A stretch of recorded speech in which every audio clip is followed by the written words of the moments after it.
This program features live coverage of an African safari and may include animal kills and carcasses. Viewer discretion is advised. What a rip-snorting, rollicking start we have to this afternoon's sunset safari. A Natal spurfowl breathing heavily in 34 degrees Celsius here on the western fringes of the Greater Limpopo Transfrontier Park. My name is James Henry, and on camera is Owen. And for the first 45 minutes of this show, we are dedicated entirely to answering kids' questions. So if you are between the ages of 0 and 18, I know 18's not kid-like, but you know if you want a question answered, you can send it through.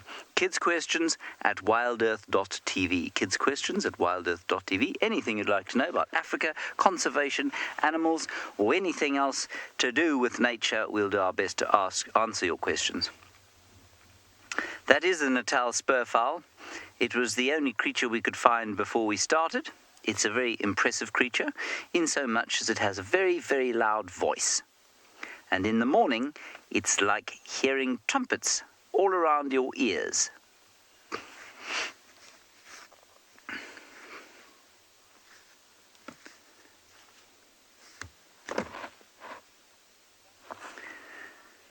Hello, Joshua, aged 8, and Martin, aged just 5, wondering what the most exciting thing I've ever seen on Game Drive is. You mean this Franklin isn't obviously the most exciting thing I've ever seen on Game Drive? Joshua and Martin, I think watching wild dogs hunting is the most exciting thing I've ever seen on Game Drive. And I remember once at andBeyond in Ngala, we were driving some guests, and I was a very new ranger. I had hardly begun my career in the bush, and we followed a pack of wild dogs on the hunt, and they caught a steenbok, which is a small antelope. And while it was very difficult for me to watch a steenbok die, it was very exciting to watch the wild dogs hunt. So that's one thing. And then, you know, for the last few years, I've been very lucky because I've been up in East Africa, in Kenya, in the Masai Mara, during the height of the migration season. And I've been privileged enough to watch thousands, tens of thousands of wildebeest crossing the Mara River, and that's really the most exciting thing that anyone who likes nature can see. Let us continue along here. Our plan today is to check the waterholes. It's quite hot. We'll be driving around in an area where there were lion tracks and leopards earlier. Tom, you're just 5 years old and are dying to know if we have cheetah. Sometimes we have cheetah, Tom, but I want you to look around as we drive slowly here and think about an animal that runs at 100 kilometers an hour. That's about as fast as you've ever been in a car, Tom.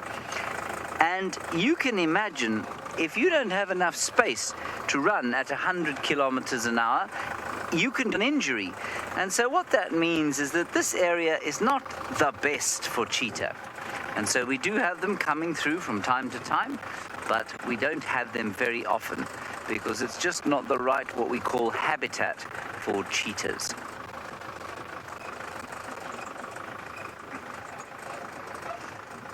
So we're heading down towards a little waterhole, and while we do that, Lauren has continued her superlative form and has found you already an elephant. Good afternoon and welcome on board, everyone. Yes, I have found elephants, but I must say I haven't seen elephants in quite some time, so I'm very excited to find them.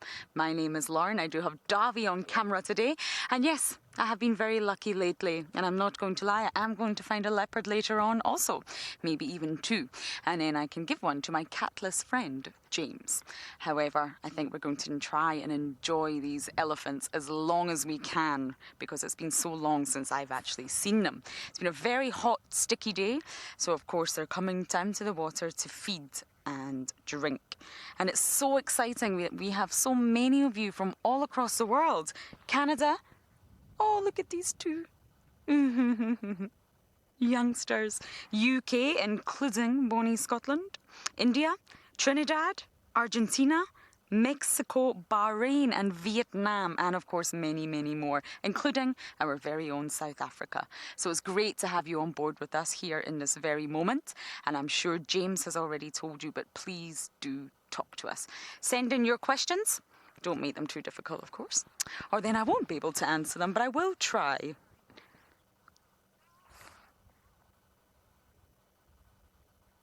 Amelia, you're 9 years old and you're from England. Ooh, not too far away from Scotland, really. We are next door neighbours. Elephants can live anywhere between around 60 to 70 years old. So they do get quite old. And of course, there will be elephants that maybe live a little longer than that or live less than that. But generally, Amelia, on average, it's 60 to 70 years old. If they're not killed, they don't get a disease or parasites, then it's normally due to the fact that their teeth wear down. They have big molars and they only have 6 sets of these molars. And once that last molar wears down, unfortunately, they cannot chew their food anymore, Amelia. And essentially, that's what causes their death in elephants. Great question though, and I hope the weather's treating you very nicely in England.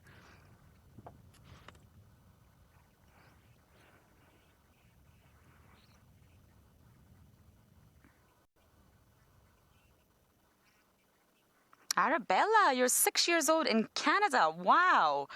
You're asking a very interesting question, and I'm honestly not sure of the answer. Would a herd of elephants accept an orphaned baby? That's a really tricky one because within a herd of elephants, essentially everyone's related. Sisters, cousins, aunties, nieces, nephews, and of course, once the males reach a certain age, they get kicked out the herd. And they're told to leave. They're too big, they're too boisterous, it's time to go. So essentially the herd is all females, and I'm honestly really not sure if they would accept an orphan or not. Sometimes I think yes, and I think maybe sometimes no. So we're going to stay here with our elephants and hope they come a little bit closer to drink. And as I do that, there's another one of us out today, and I believe Rowan is trying to follow a lioness.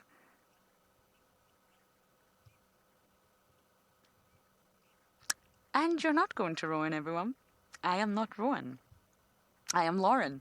Sounds similar, but not. You're still with us. Apologies about that. Apparently, Rowan's signal dive-bombed somewhere. I don't know where, but he doesn't have it. So, yes, going back to that question, it's a really, really good one. I think it would be circumstantial. Arabella, I think some herds may accept an orphan if it was completely on its own. Elephants are very maternal. A lot of maternal instinct. But I think there'll be some cases maybe where elephant herds don't accept the orphan baby. It's a very, very good, tricky question.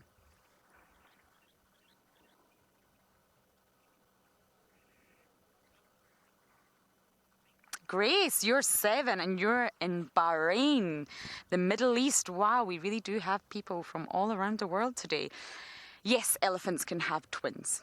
And it's been recorded. It's not common. Generally speaking, they give birth to 1 calf, of course. They're pregnant for 22 months. That's almost 2 years. And their offspring are very large. So it's very rare, but yes, elephants can give birth to twins. And I believe we had twins here in Djuma not too long ago. We saw 2 elephants, 2 youngsters that we believe were twins. So yes, it's absolutely possible, but it is rare, generally speaking.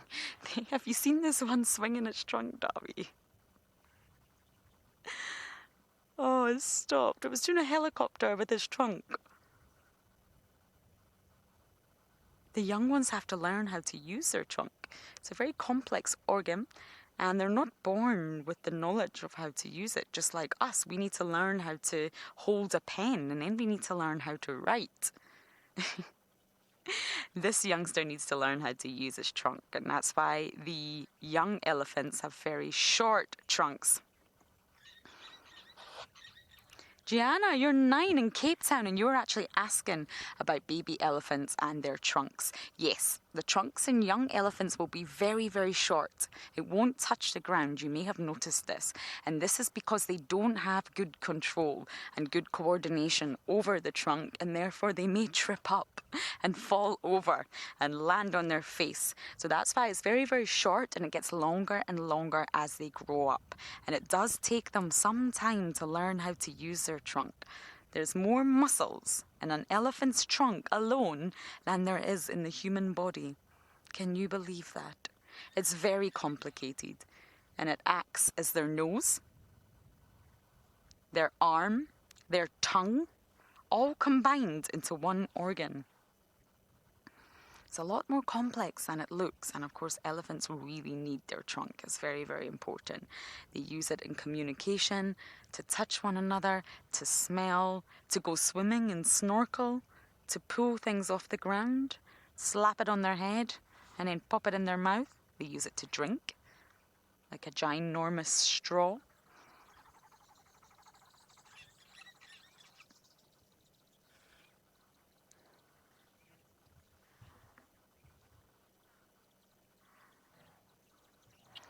Grace, you're 3 years old and you're asking what sounds do elephants make. They actually make a lot of sounds, Grace, and they can make sounds through their trunk. So they push air through their trunk, and the loudest one is trumpeting, and this is when they're very, very upset. And generally, what's that, Darby? Demonstrate for us. Oh, Darby's asking me to demonstrate. I could not possibly even think how to do that. But they do trumpet, they also rumble, and they also communicate at a very, very low frequency, Grace, that humans cannot hear. So they may be talking right now amongst themselves, and we actually can't hear them because our ears are not designed or equipped to hear it. They can also feel vibrations on the ground. Elephants are always communicating with one another. So, for example, Davi's shown you the ones at the back. This group of four is at the back. There's one walking way ahead on his own up the front. And although it appears that he's wandering away from the rest of them, actually they will be communicating, they will be talking. There's no way that they will not be communicating, just we can't hear. Oh, this is so lovely. I'm going to stay with the elephants as long as possible. And I really am going to send you across to James this time to see what he's up to.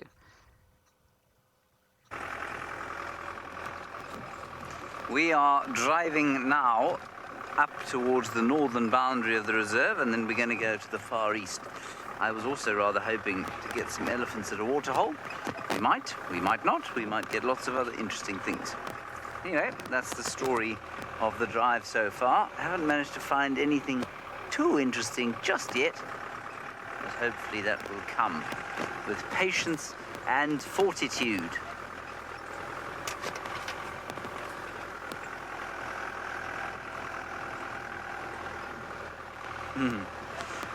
Hello, Charlie and Harriet. Well, the nearest village to us is a place called Dixie, and Dixie is about 5 kilometers outside the gate. It's a tiny little place, very rural village. No running water, or very little in the way of running water, despite what our genius government might tell you.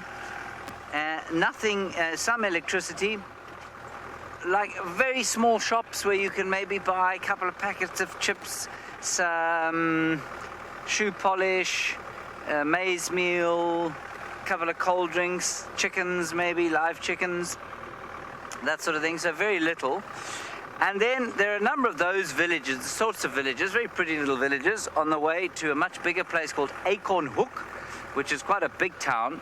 And Acorn Hook is about, it take us about an hour to get there, hour and a bit, but it's only about 50 kilometers as the crow flies, and that's off that way.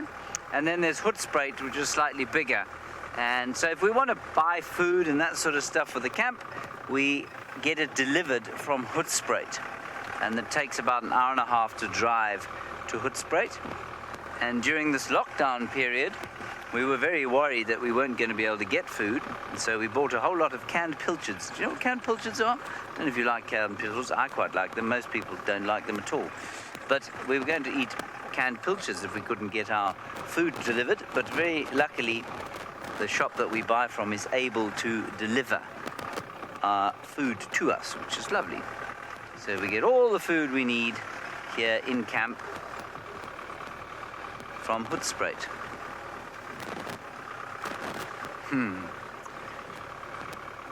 No, Gabby, you know, the Easter Bunny didn't come yesterday, and I think it must be because of lockdown. Maybe she managed to visit you. I hope she really did, because we didn't get any chockies at all here from the Easter Bunny, and none of the animals that I've seen have been eating any chockies either. There's a very interesting spider. There's a golden orbweb spider. Can you see it, Owen? Yes. A golden orbweb spider. It's there, I promise. Is a spider that we don't really expect to see at this time of the year. There it is. The golden orbweb spider. And I just want to show you how big it is by going and standing next to it. I know it looks really scary, but this golden orbweb spider is not scary at all. They apparently can maybe bite. I've never been bitten by one, and I've had them on my face. I've had them all over my person.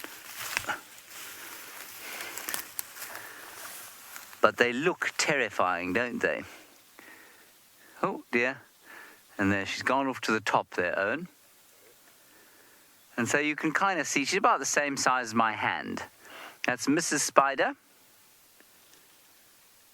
And what I always think is quite interesting about these spiders is that the web is very untidy.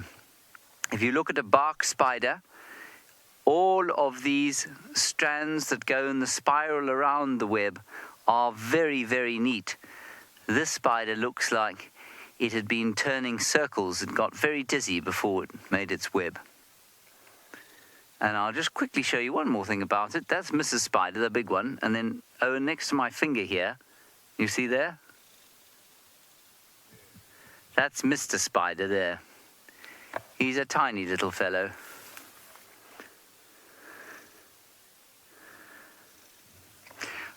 Paul, you know, that's a really nice question. They're not supposed to be rare, but these days they're not very common.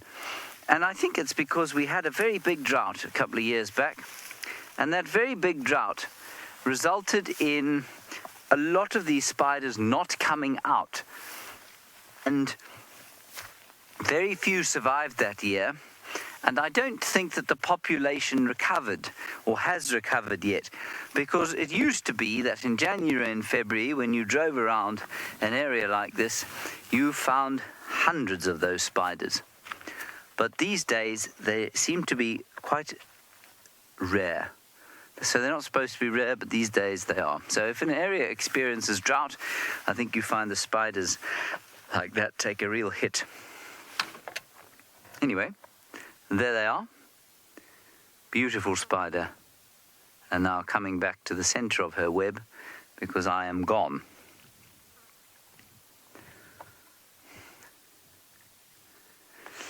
Let's now go back to the elephants. We will continue towards the north.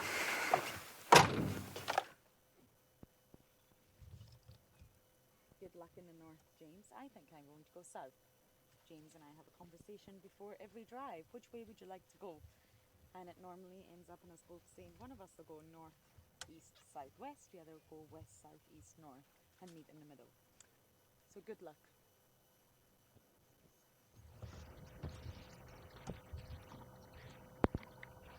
Sorry about that. I think my microphone popped out.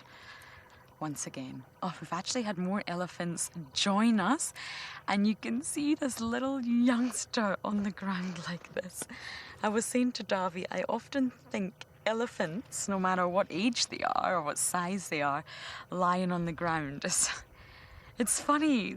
There's something strange about... Oh. Toilet time for some of them here. Such a big mammal, such a bulky mammal, and just see it one lie on the ground like that. I don't know, I think it's rather amusing. It's not easy for them to get up and then back down on the ground, but they can do it.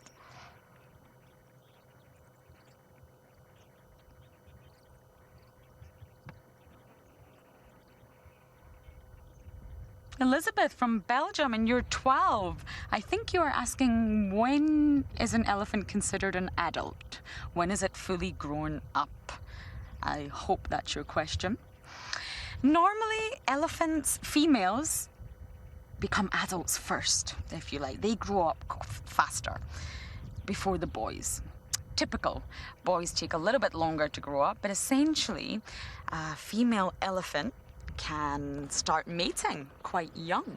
So she'll start to really develop when she's around 15. And I think just like humans, around the 18 years old, 20 mark, you can really fully call an elephant an adult. So let's say 15, they start to change and you can say that they're fully grown up.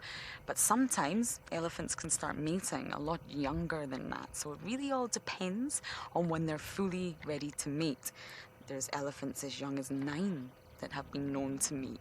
So it really just depends, but great question. Females definitely grow up faster than the boys do, within elephants at least. Oh, they're starting to walk away.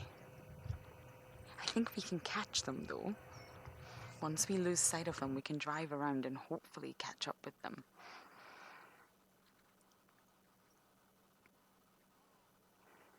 Aren't they just gorgeous? I've been missing them. I haven't seen them in about a week now.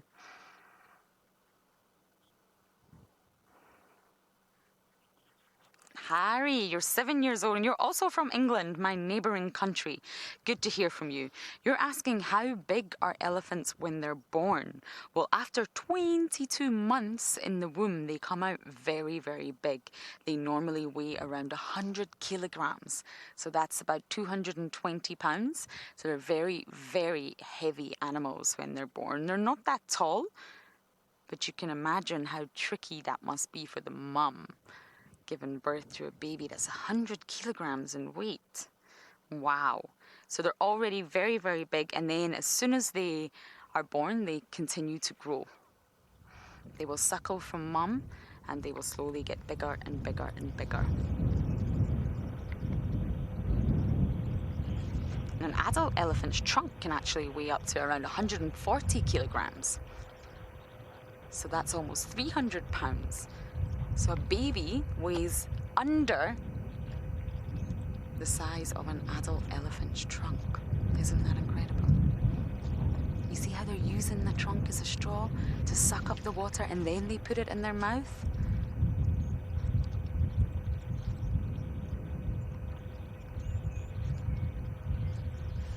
Tarak, you are from India. Wow, great to have you on board, and you're 7 years old. You're asking if we take care of the elephants or if we just leave them. We leave all the animals out here, Tarak. It's really important that everything stays as natural as possible. So yes, we do drive here. However, we do not touch, we do not take, we do not disturb, we do not threaten. It's really important that we keep everything natural. This is a natural wild ecosystem. I'm just going to turn around. And even if an animal is hurt, we don't interfere.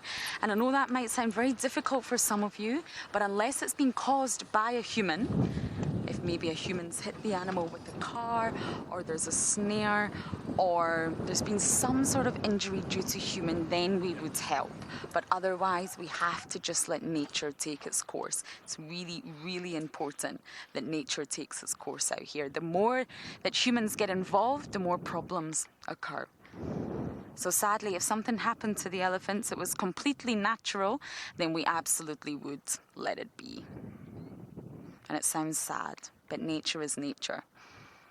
And nature has its own way of controlling populations. Nature has its own way of increasing populations and decreasing populations. So we have to let that take place. So we are mere observers. We are here to watch and be fascinated and amazed by all the wonderful things that we get to see on a daily basis. Ah, so lovely to see elephants. They love water. They love to drink it, but they also love to swim in it. They just love water.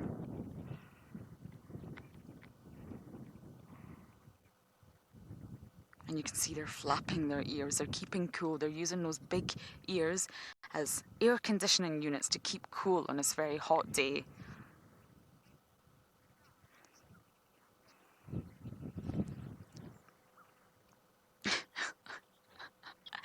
Camille, you're 7 years old and you're from France. I think this is my favorite question. This is question of the day. Well done. You're asking, can baby elephants swing on mum or dad's trunk? I hope that was correct. I wish they could, Camille. I just have visions of baby elephants swinging on mum and dad's trunk.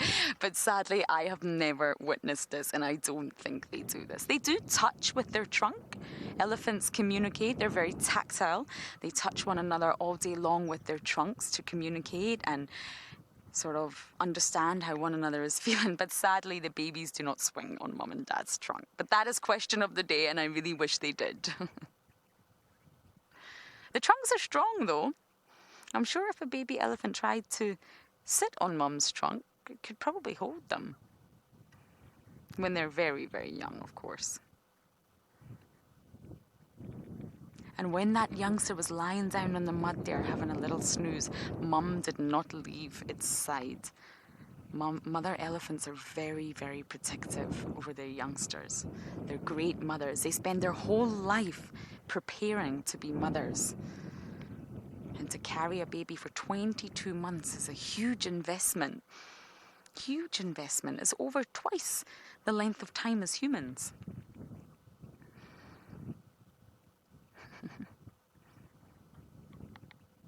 And that youngster in the middle will just copy. We'll just watch mum and watch the aunties and the cousins, and we'll just copy whatever they're doing. And that's how they learn. They learn a lot through observations.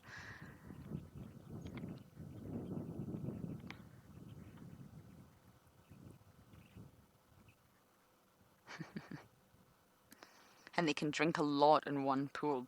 Generally, elephants are very water dependent, so they will move from area to area for water, and they can drink a lot in one pool of the trunk.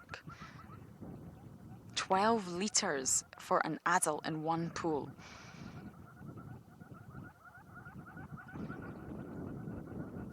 This is so lovely. If they do disappear, we'll absolutely go round and follow them. But as I sit and watch my elephants drinking, we're going to send you across to James and see how he's getting on. I've just had a very, very scary experience. We found Mamba, one of the scariest snakes in the world. And thankfully, it moved just the road. I was looking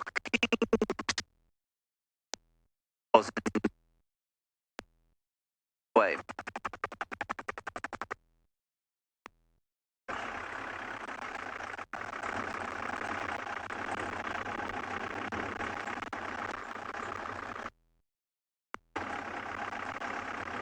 Sorry about that. So, it was on the right-hand side of the road, and I didn't see it because I was looking to the left, and then as I looked right, it jumped up and flopped down and ran away. And so, although a mamba is a scary snake because it's very big and it's very venomous, it is very afraid of human beings, and we must always remember that with snakes. There must be thousands and thousands and thousands of snakes all over here. But we hardly ever see them because they move away from us as human beings. They don't like being around human beings. They are afraid of us. That's an important lesson. Every time we think, oh, snakes are so scary, they're going to harm me. In actual fact, they are much more afraid of us than we are of them. Anyway, he wasn't that big. He was only about, say, that big or so. So they get much bigger than that. Ooh.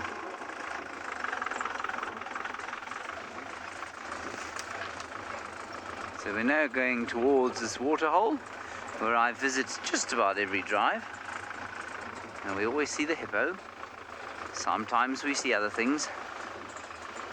No, Oscar, snakes don't cause a lot of deaths. Ooh, there's a beautiful dragonfly there. Almost certainly will have flown away as soon as I reverse. No, it isn't. See it there, Owen? On the end of the stick, On the closest dead stick there's a beautiful dragonfly. Now, I don't know what kind of dragonfly that is, but there are a lot of dragonflies around at the moment. Yeah, you got him. Isn't that gorgeous? He's got lovely blue and black colours. That's fantastic. Ooh, fly nearly. Got... Oh, elephants. Cross elephants. Shall we go and see? So, no, snake can cause a lot of deaths. They cause a few deaths in places where there is no medical attention, where people can't get to doctors in time. They don't cause a lot of deaths. The signal might not be great.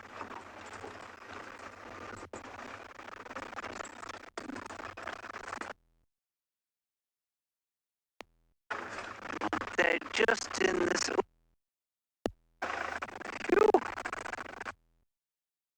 elephant.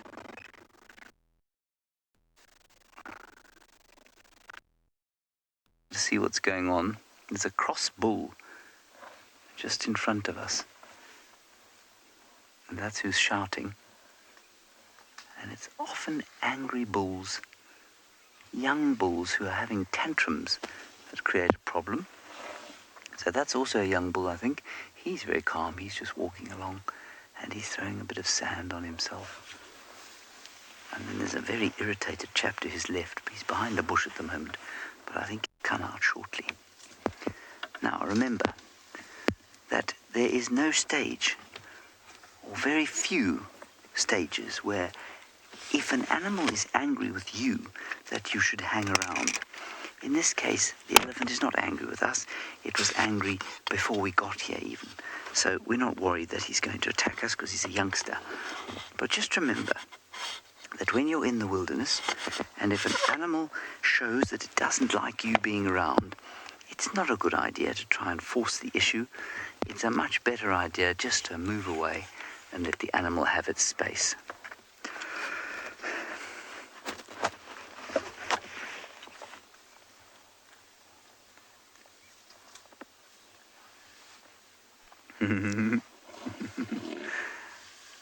Hello, Camille. Bon après-midi. You are in France and wondering about Baba the elephant and whether there's a king elephant like him. You know, I remember reading Baba the elephant stories when I was probably around your age. Camille, there's no king elephant. And interestingly, elephant herds and elephant groups are led by queen elephants that we call matriarchs. And so it's very unlikely that you'd find a king elephant, although sometimes you find a really big elephant and you think to yourself, well, he must be the king because he's so huge.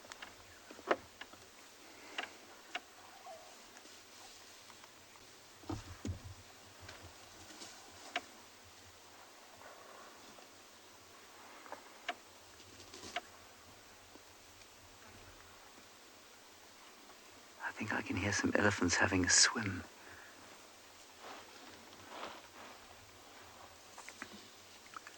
Oof.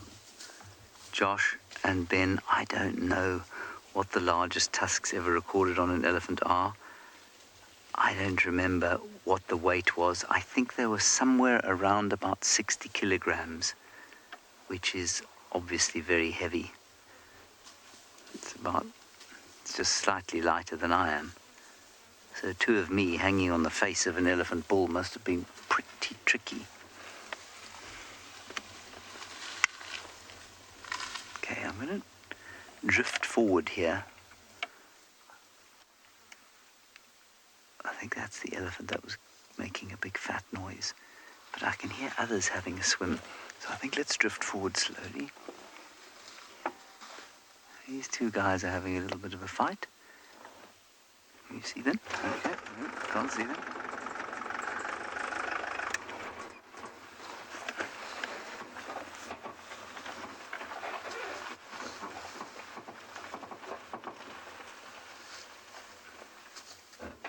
Hello. I hope you don't mind. We've just come for a visit.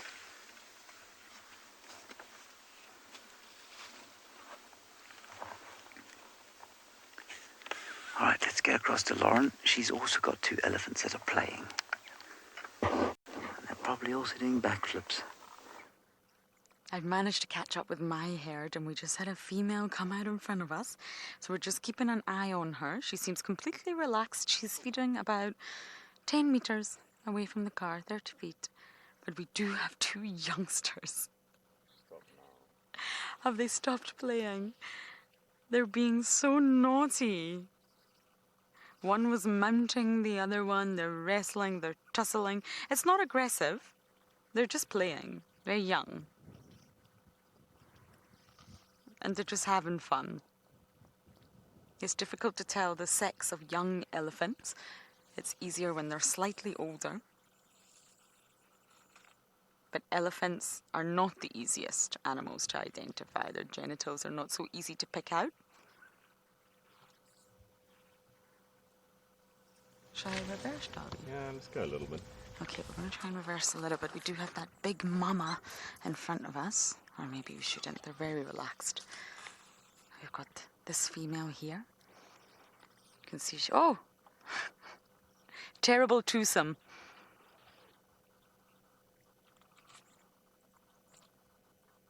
Big mama. And then we've got the other 2 teenagers.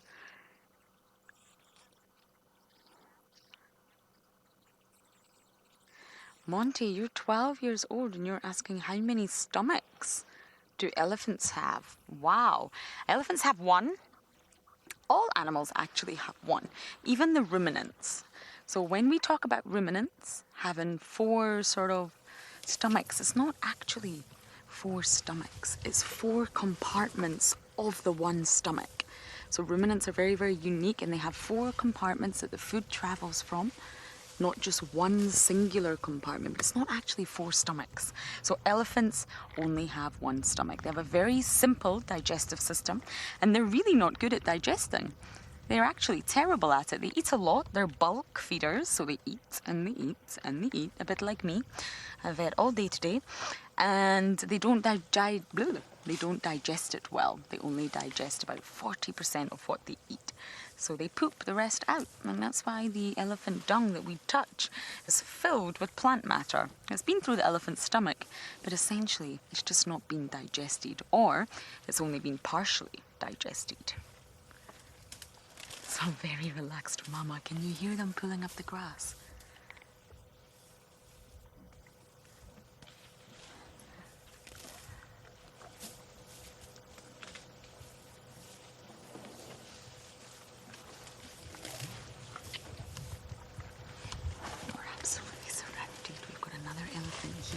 And the 2 youngsters here.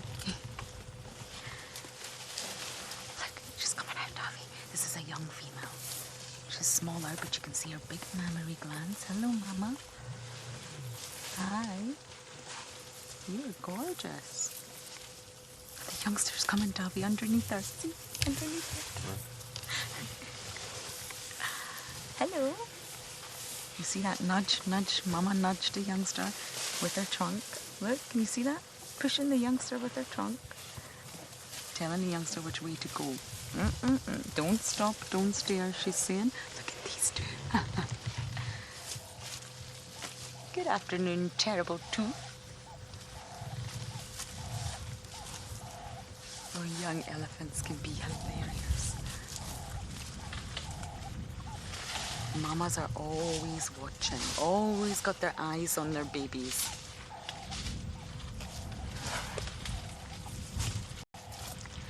Kelvin, you're 6 and you're from the USA. Yes, elephants have incredible hearing. They can hear sounds that even humans cannot. But it's not necessarily because they've got such big ears. Oh, hello to you too. That was slightly dramatic, wasn't it? The ears, the outer part of the ears that you are actually seeing, that's to help them cool down.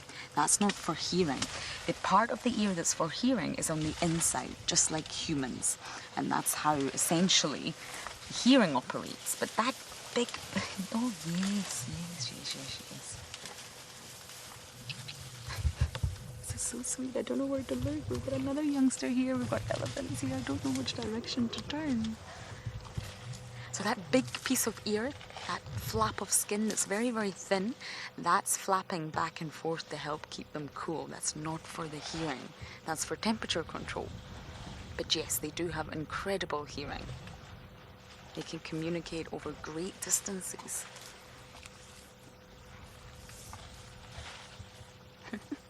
This youngster's hungry.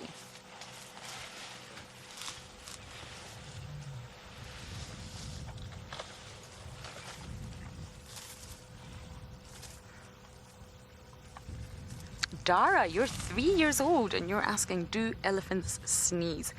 Yes, they absolutely do, and I've heard it. I actually haven't heard an African elephant sneeze, to be honest, but I have heard Asian elephants sneeze, and I've been next to them when they've done it, and my goodness, it's loud and it gives you a fright. You don't expect it, you get no warning, you don't get that funny facial expression that humans pull when they're about to sneeze, and it looks like they're having a fit. No. You also get no verbal warning, they just sneeze. And because of the nostrils are essentially in that long trunk, it's very, very loud, and you will get a fright. I haven't heard an African elephant sneeze, but they do. They all do.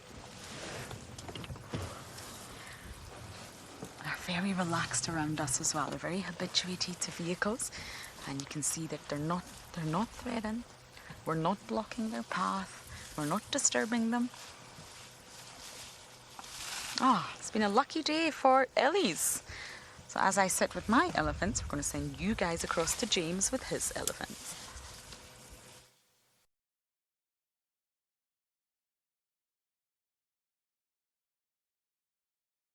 This isn't one of them, but he was hanging out with those guys, and what he's doing is picking up a bit of sand and throwing it on himself, and he's also digging out some grass and having a bite to eat. They just seem to love the feeling of sand on their skin. It's supposed to, you'll read, help get rid of parasites on the skin. I'm not convinced of that myself. I think they just like it.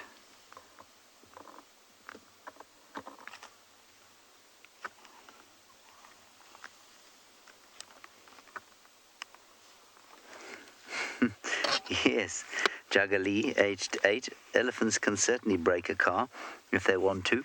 Luckily, they don't want to break this one, but they could if they wanted to. Big elephants weigh more than 6 tons, and this car probably weighs about 1.5 tons, so they weigh a big elephant times what this car weighs.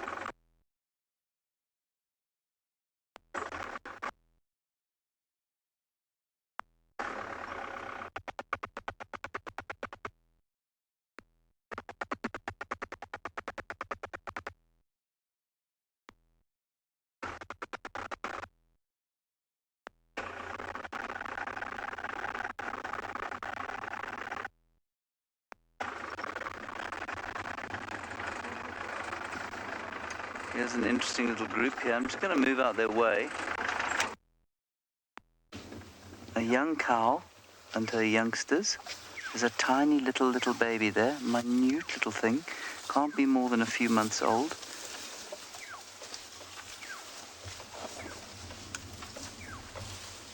Oh, it's so small. Isn't that cute?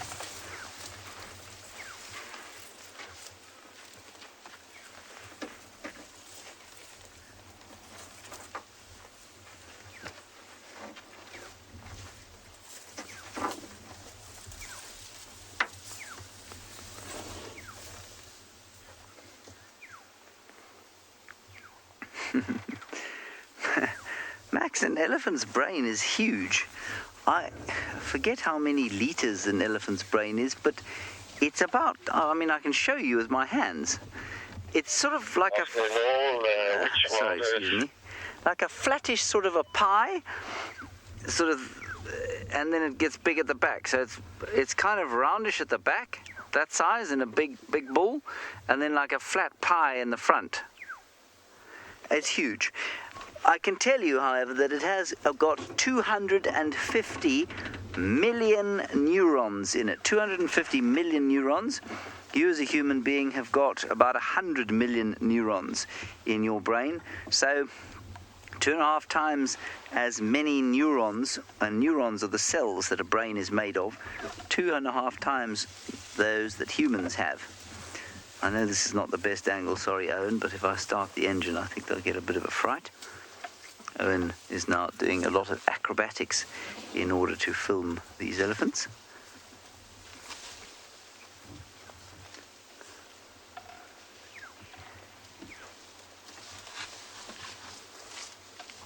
Now, everybody else who would like to ask any questions, the dedicated kids section is over, but kids, don't stop watching. It's not about to become a show full of adult content. But anybody else who would like to send through questions, please do so using the hashtag WildEarth.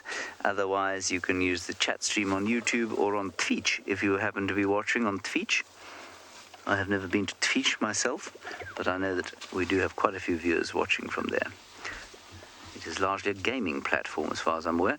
There's a large elephant. That's the biggest cow we have here. Not, I mean, in the reserve, but in this particular group. So she's obviously a bit of a matriarch. All right, I can try and move now. Let's see if we can get a better picture.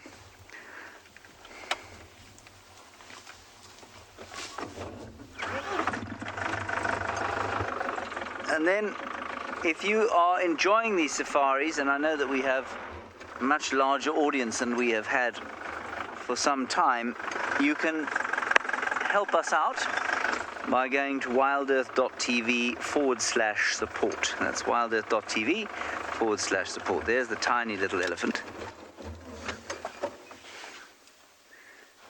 He's just giving us a bit of an eyeball, trying to decide if we're something to be scared of or not. And he'll take his cue from his mum. So if his mum's not scared of us, he won't be scared of us.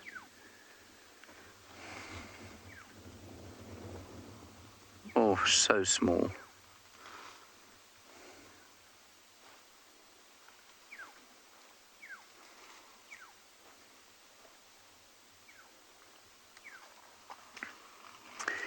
Now we're going to head 30 to 50 kilometers north to andBeyond Ngala, where Rowan is also staking out a waterhole. Good afternoon, everybody, and welcome to andBeyond Ngala. I'm Rowan. I'll be your guide for this afternoon, and then, of course, behind the camera. I've got Marcel, not behind the Marcel. I've got the camera. Sorry. We had a rather interesting start to our afternoon. So this morning, Sean and Andre managed to track down the Birmingham Breakaway Pride. And then this afternoon, Eric and Pete left a little bit earlier and found them just a little bit more east of where they were left this morning. So Marcel and I went in and we managed to catch up with them. And then, of course, they went and they lay flat where there's absolutely no signal. So sadly, we cannot show you the Birmingham Breakaway Pride for now. But luckily, what they were doing is they were moving kind of northeast. So I'm hoping that a little bit later they'll get up and move further northeast, and maybe tomorrow morning we can track them down for Sean, and then you'll be able to see the Birmingham Breakaway Pride. Lovely pride. Basically, everywhere we were driving to get a better view, just a line popped up, and another line, and another line. So we think there's about 14 of them in there. But it was also funny to watch their behavior, a little bit different from the Birmingham Pride, which we saw this morning and we'll probably head to a little bit later again. This pride does not spend too much time on andBeyond Ngala, and so therefore you can see they're not completely habituated to the vehicle. So us moving around, every now and then the head would pop up and they look at us and this and that, and then finally they all just went head down and we had to leave because of no signal. So we're sitting at Alfred Dam. A couple of hippos popping up every now and then. There's a crocodile in the far corner, not very close to where we are. Marcel, I think a little bit to the left on the bank. I could see it with the binoculars. Yeah, there. So if you zoom in right in the middle of your screen there, not a huge crocodile at all. Mostly just feeding on catfish in this area. So yeah, I think from here what we'll do is we'll possibly head back east to better signal areas and then see what else we can find. But lovely to have you all. Sorry I missed the kiddie session. We tried our best, but for now, yeah. Can you maybe?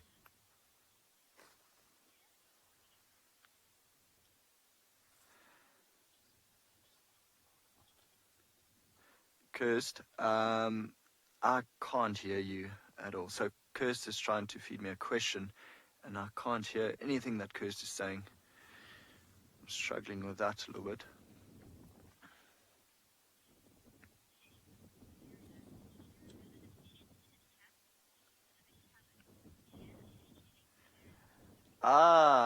Mia has asked if I live in a tent or cabin.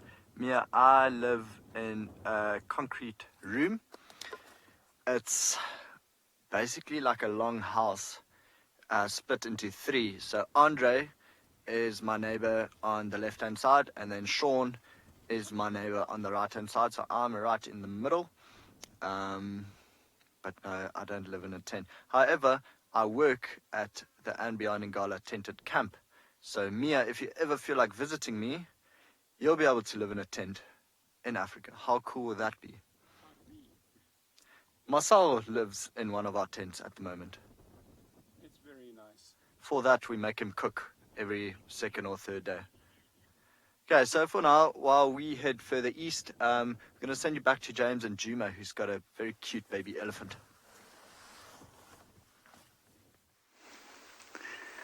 We have got a cute baby elephant, and I'm hoping that we've parked in the right place so that it will come out into the open and say hello to us. It's currently hiding in the thick bush. And the herd is now much calmer than when we first found them, with that angry bull shouting. I think that must be a sibling or a cousin of the little one. And then to the right of her is the mother, and she's just coming out from behind a thick bush, and I wonder if the little one went across there. It's so small, I don't think it's more than maybe 3 or 4 months old.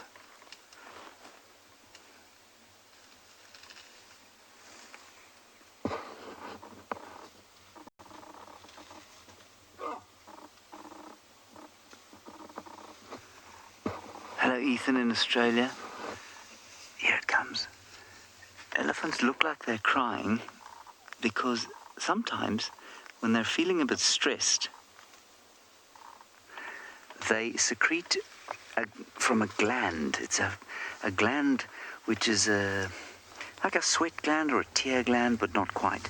That sits between the eye and the ear. And that gland makes them, well, whenever they're stressed, they're thirsty, they're being bullied, they are upset about something, they will normally stream from that gland. And that's why it looks like they're crying. They're not actually crying, though. And interestingly, Ethan, elephants don't have tear ducts like you have a tear duct. So they can't actually cry. They do produce a lot of fluid, but they don't have ducts through which the tears can flow. And it's sometimes why you see a lot of white sort of muck in the corners of their eyes. Looks like they've just woken up. This is just magic.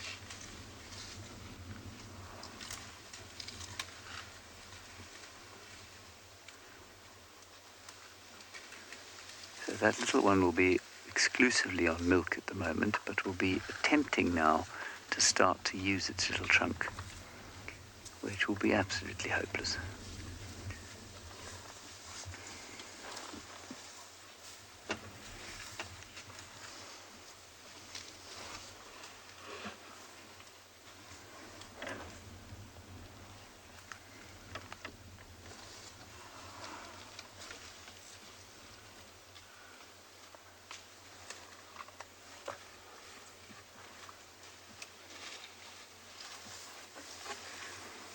Rachel, I've mercifully touched wood, and by touch wood I mean my skull.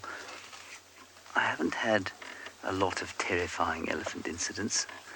I think the worst one was when an elephant just came randomly charging out of the bush towards us. We knew that she was an angry elephant. I didn't see her, and my tracker saw her very late.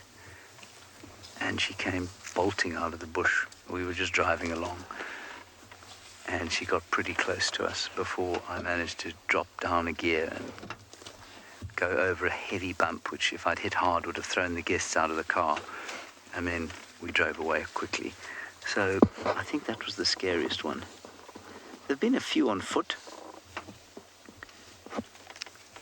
but I wouldn't say that I've come close to dying other than that one incident.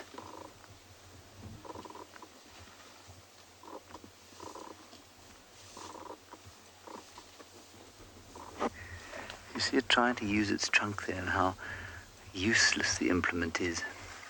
They're so uncoordinated for about, I'd say 18 months or so. All it can really do is put the trunk into the mouth like that, but it can't actually pick anything up yet. And most importantly, it's not long enough for the little one to stand on. So you'll notice with the adults, they reach the ground with great ease. But the little ones like that can't reach the floor. So they have to bend over to touch the ground, push their heads down. Mum's just scratching her ear there.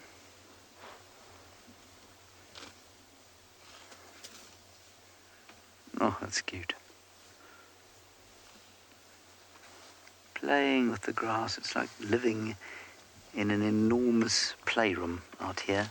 There are sticks and bits of grass and insects and strange birds.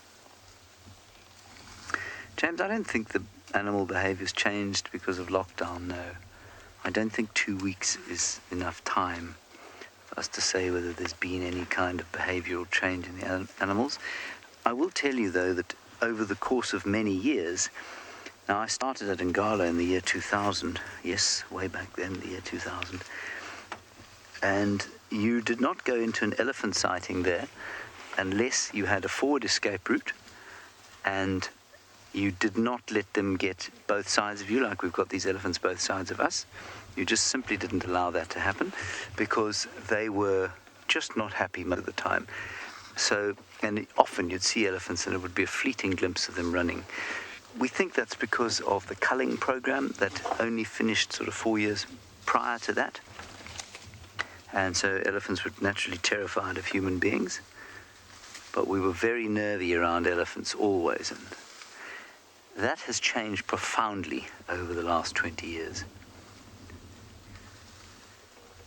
Elephants now are much more relaxed around human beings, to the extent that it is almost dangerous teaching a guide to be a guide around elephants here in the Sabi Sands, because obviously elephants can change at a moment's notice. They can get upset with you, and you just don't see that a lot anymore, which means that you get what a friend of mine, Steph, calls Sabi Sands complacency syndrome, where you get very close to animals thinking they're going to be absolutely fine, and then suddenly they're not. Most of the time, they are completely relaxed. Just going to back up here.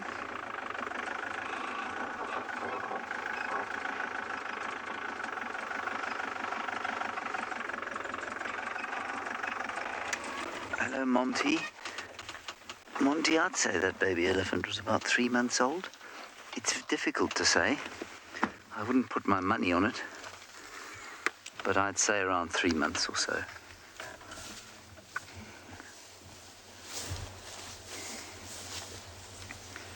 And all the time, what you have to be doing, regardless of how relaxed you think they are, is reading their behavior.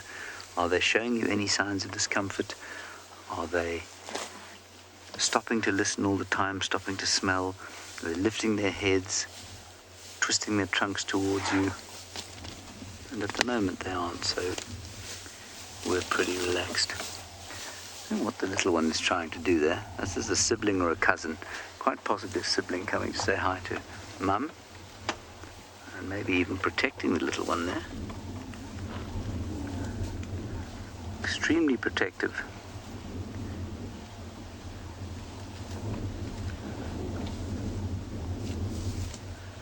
And I always say that human societies remind me a little of elephant societies, not so much in the nuclear family idea, but in the village.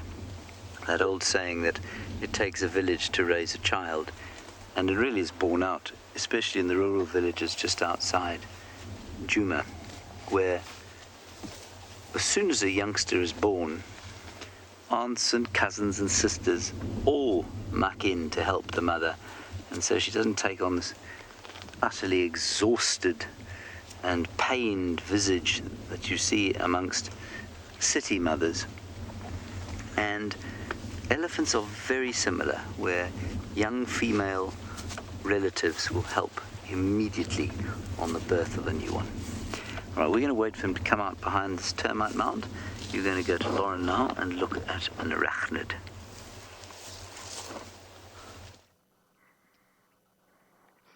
I do have an arachnid. You may not be able to see it, but here we go. Nice camera work, Davy. We have a golden orb web spider. They are everywhere, considering I did not see one last summer. It's amazing how they are just absolutely everywhere now. And of course, you can't miss them. If you do miss them, then you're going to be in trouble, because you're going to end up driving into one. And, oh, I can't even begin to... Oh my goodness, it's moving. Where you going, girl?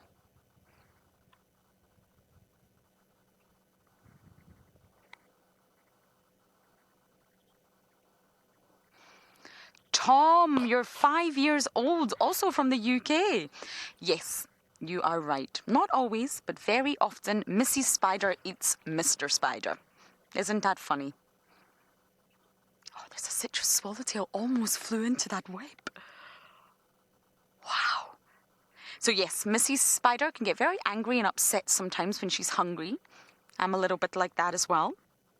I wonder if that's Mr. Spider, Tom.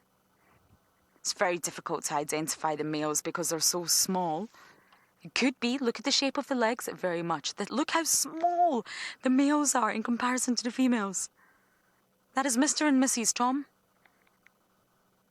Now, if that was your girlfriend, wouldn't you be a little bit scared? I'm not a boy, and I can honestly say I would be. Oh, she's going to eat. She's going to eat. She's got something pre-wrapped up. What they do is they wait until something flies into their web, and then they run. They run and get it, and they wrap it in silk so that it doesn't go anywhere. A citrus swallowtail butterfly keeps fluttering very close to the web. I'm worried it's going to get caught. Sorry, Davy. They're so difficult to put on camera. My favourite butterflies, though. But it keeps flying inches away from our golden orb web. You see that? It seems to know the web is there.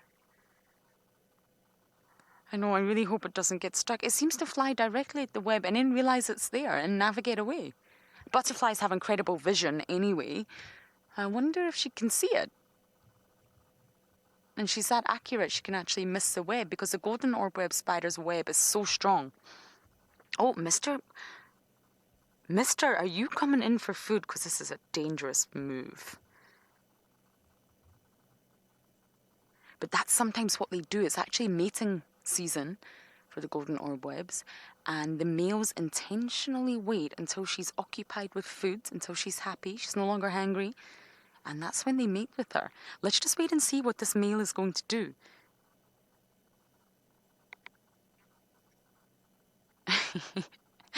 Peter, you're saying this male must be doing something right. I know. We should ask him what his tips are. How is he keeping her happy? I do not know. But she's happy because she's eating. She's feasting on something that was all... Oh, it looks like a grasshopper. She's rolling it. Oh. He's changed his mind. He's changed his mind. The male has changed his mind. Wow, Davy, this is incredible. It does look like the leg of a grasshopper. I could be wrong. But she's feasting on it. I think she's got her mandibles going right into this delicacy. Mandibles are the jaw parts of insects. And in spiders, there's actually a sort of primitive version, and then there's a more evolved version. There's 2 different groups of spiders. She's spinning it, you see? And you know what fascinates me is the way they're able to use their legs independently. Imagine having 8 legs. I can hardly walk. Oh my goodness, he's back. He's back. He's risking it. Risking it for a biscuit. He may be waiting to mate, or he just wants to steal some food. But he's risking his life. They do. They absolutely do get eaten by the females. And the size difference is just so drastic. For males, they can escape. It's better to be small. For the females, it's better to be bigger. Denise, you're asking how many eyes do they have? I'm sure they have 8. But I'm not sure if that's the same for the golden orbweb spider as well. Let me check for you. Generally speaking, when it comes to insects and arachnids... Oh, he's coming back, he's coming back. If he goes near her abdomen, it could be mating, everyone. I think he's maybe trying to mate with her.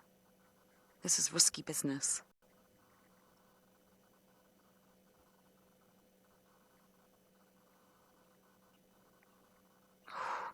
Denise, yes, most spiders do have 8 eyes, essentially. 8 legs, 8 eyes. But some species actually have 6, or even less. Apparently, with spiders, believe it or not, it's always an even number. Always. So either 2, 4, 6, or 8. Now, most of them have 8, but regarding this individual specifically, I'm not entirely sure, Denise. It could be 6, it could be 8. I'm not sure, but let's go with 8, especially due to her...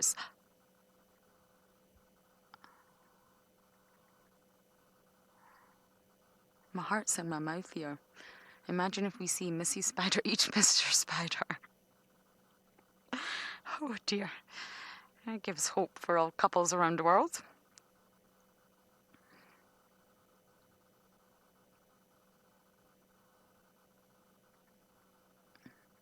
Okay, I think we're going to stay here and just watch this scene unfold. If anything exciting happens, you'll be right back with us.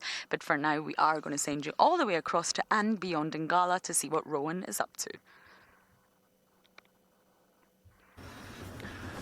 So Marcel and I have decided to go back into the east of the reserve. Well, for now we are in the center part. The road we're driving on is called Skankan, which actually means cheetah, Changan language spoken here. So what we're doing is one of the Birmingham lionesses from the Pride with the 2 white cubs. She's coming west. She's walking towards this side. So we'll probably catch up with her in about 10 minutes, maybe a little bit less. So we're going to go there because...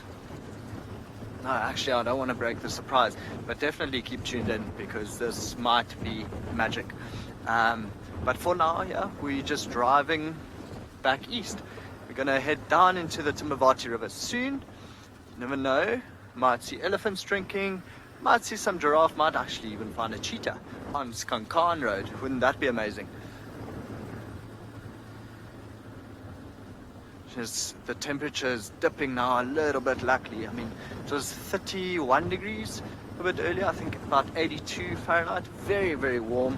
I think I even got a bit sunburnt. Some new freckles on my skin. Sorry, Mum, I didn't apply suntan lotion today. Happens.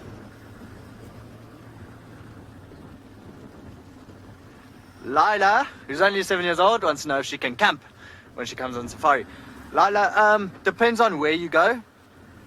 So, certain parts actually allow you, and they've got camping grounds within their parks.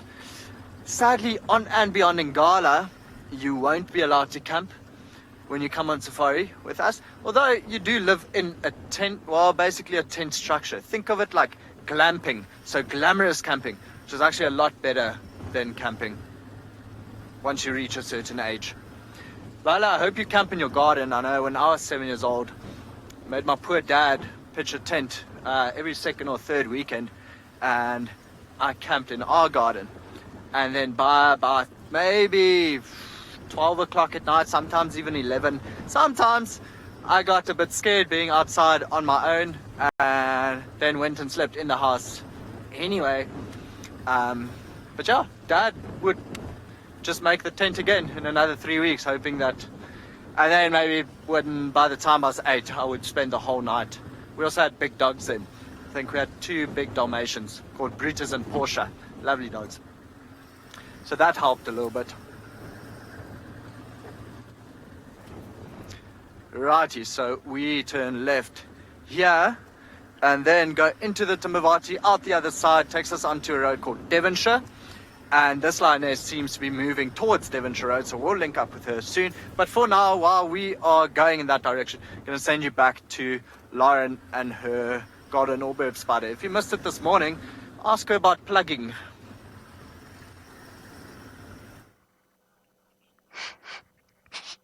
Davi's going to do his camera trick. There you go. Look at that. I believe it's called a focus pull. I'm learning. Well done, Davi. And plugging, yes. That is the favourite topic of today, I believe.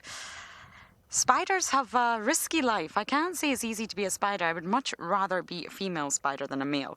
The male came very close at one point. My heart was in my mouth, but he's not keen. She mustn't be that occupied. He's closely following her, though, probably trying to avoid any other males closely following her.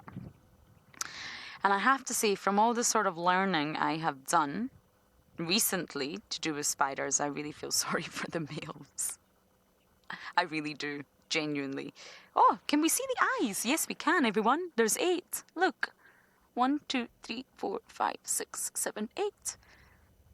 And can you see the mandibles moving? Thank you, Kirsten. She says I'm really good at counting. Thank you. She is beautiful. I cannot believe how my opinion on spiders have changed so dramatically. She's not cute, but she's beautiful. What do you think, Davi? Stunning. Stunning. He says stunning. And you can see, look, although the male is a very different size and smaller, you can see the sort of positioning of the legs and the shape of the body and the legs together. You can tell they're both orb web spiders. This is definitely the male.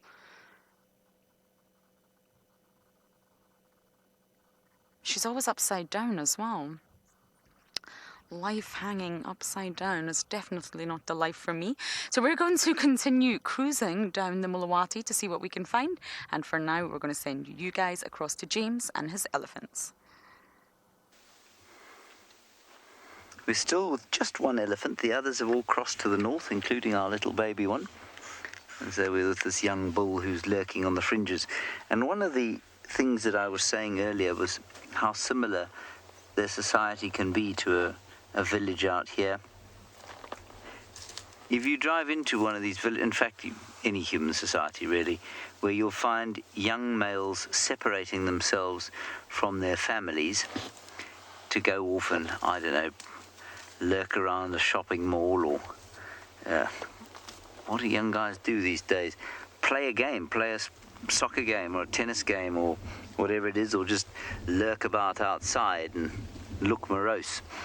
And it's very similar with elephants. The young bulls will separate themselves from the family, but just like human beings, not quite enough so that they actually have to look after themselves. So when they're this age, he's probably around about 12, I'd say, 12, maybe 13, he'll stay in full audio contact with the rest of the herd. So he knows exactly where his mother is and where the herd is, and he'll follow along after them, and if there's any danger, if he feels nervous at all, he'll quickly rejoin them.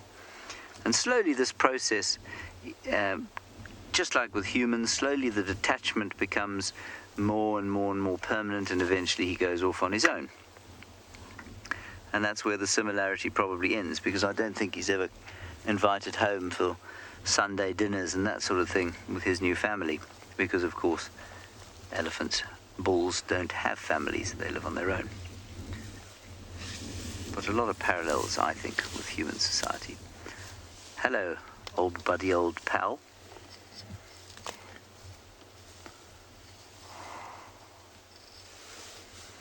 And you don't find the cows doing this. You very seldom find the cows of the same age separating from the herds.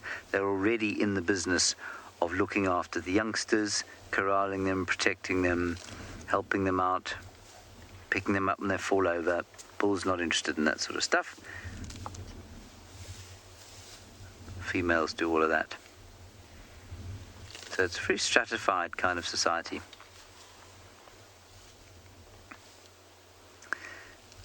Isabel and Sam, it is quite difficult to tell the difference between a boy and a girl elephant. This I know is a boy elephant because A, he's on his own. B, when you get around this age, if you look between their front legs, you can see they have breasts. And I suppose just like with humans, the females, the older ones, have got big breasts that carry milk, and the males don't. The boys don't. When they're young, again, just like human beings, there's really no difference in their bodies. They look exactly the same. So I don't know if that little one that we saw earlier was a boy or a girl. No idea. And you can only really see a little bit later. Now, Rowan has managed to have a really tricky afternoon, but it's paid off.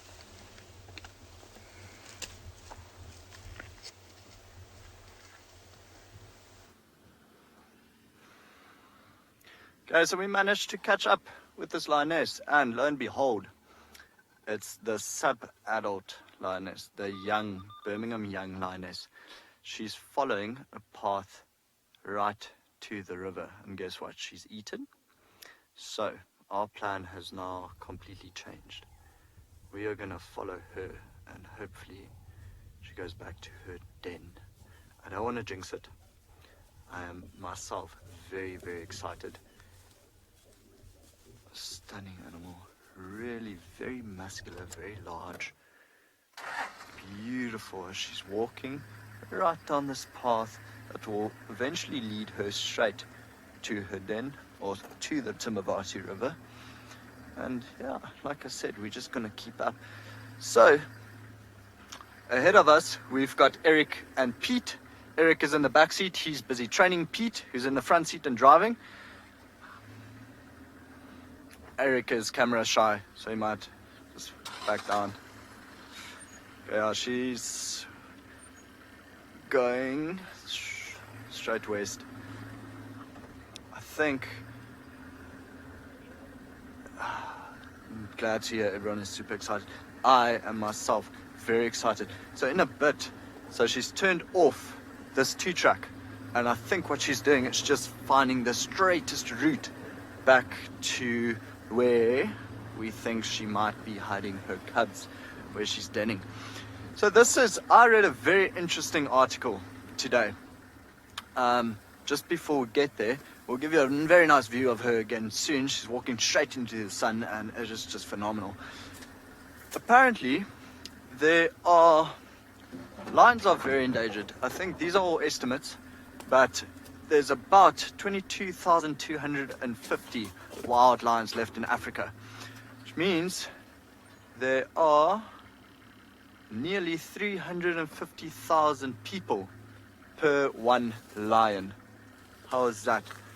So today, this morning and this afternoon, Marcel and I have managed to see 30 lions in total, just on andBeyond in Ngala.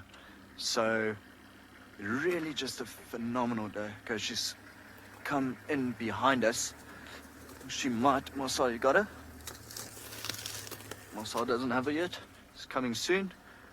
Alright, I'm gonna have to turn you around again.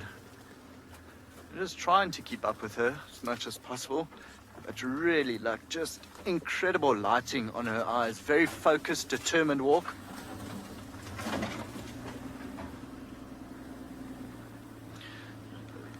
So Mushka's asked a question, what is considered young for an adult lion? So Mushka, the reason why we're calling them young lioness and young lion, her brother, is because, she's coming right to the road, that'd be nice.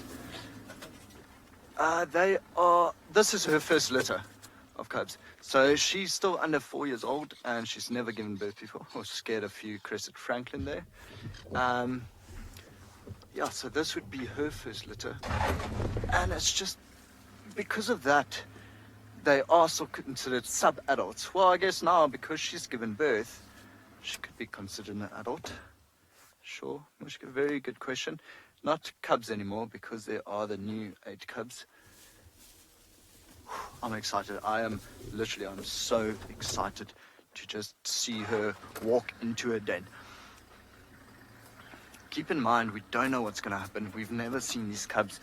I don't really think they are old enough yet to come out of the clump of bush where she's going, but it will just be so exciting to see her go into the bush. Sorry, Lisa, I just got the question now asking, do you know how many cubs she has? Like I said, we have not seen any of the cubs. It should be 2 or more, just because we heard them fighting, and that's how we found the den. I can actually see her lactating. Her teats are very heavy. Ooh, nice fresh milk coming your way, cubbies. So no, we don't know how many cubs there are. We don't know what color they are. So it's all new and exciting for us as well. Saying that though, we are going to practice the greatest sensitivity when we do get there. You'll see we're not going to deviate from the track that was established in the riverbed. If she goes into the bush and we can't see her at all anymore, we're also going to leave the area, just as not to attract too much attention to this lioness. I think it's actually a very hard stage for her. It's her first litter. Her cubs will now be a year younger than the youngest cubs that are already alive. So sadly, what we've seen happen before is that older cubs see the newer ones nearly as toys. And we've had it happen where older cubs what they did was they actually broke the spine of a younger cub. It's a very, very sad day, but then again, like everything out here is just natural, and again, we cannot get involved with any of that. So we'll see. Like I said, we're just going to practice the greatest sensitivity and do things the way we've done them for at least the last 10 years. Not far now. I think probably, give or take, 10 minutes. Hannah's asked how would I be able to tell if the lioness wasn't happy with me. Hannah, they give very, very, very clear signals when they are unhappy with you. Usually, majority of animals, when they are stressed or unhappy with the situation, the tail flicks up, and it's the same thing with lions, same thing with leopards. She would bare her teeth if she wanted to run away from us. Imagine this lioness, if she just veered off a little bit into the dried grass, she would disappear, and it'll be easy for her to get away from us if she really wanted to. I'm very glad she went and ate some of the buffalo, and what I think actually happened is, I wonder if the young male, her brother, came into this area and contact called, because we found his tracks coming towards the Timbavati River this morning, and then of course he's back with the rest of the pride. The rest of the Birmingham pride, which we actually may be able to see a little bit later on. For now, this would be our focus. Marcel is also very excited.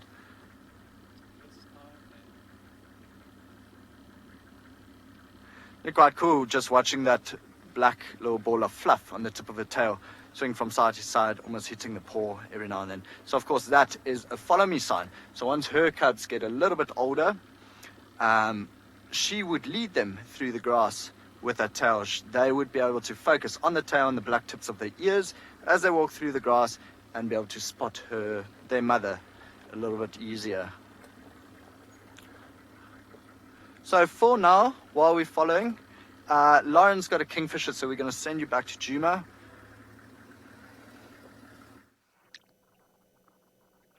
Yes, I have a woodlands Kingfisher. This bird is very iconic. It's the bird of summer for me. Very noisy, very vocal. But you know, soon, I think it's caught something, Davi. I think it went after an insect. Oh, yep, it caught something. It got an insect. Oh, yummy. What delicious insect was that, Mr. Kingfisher? Wow. And that's why they're here. They're here for the insects, the plethora of insects that come with summer. And of course,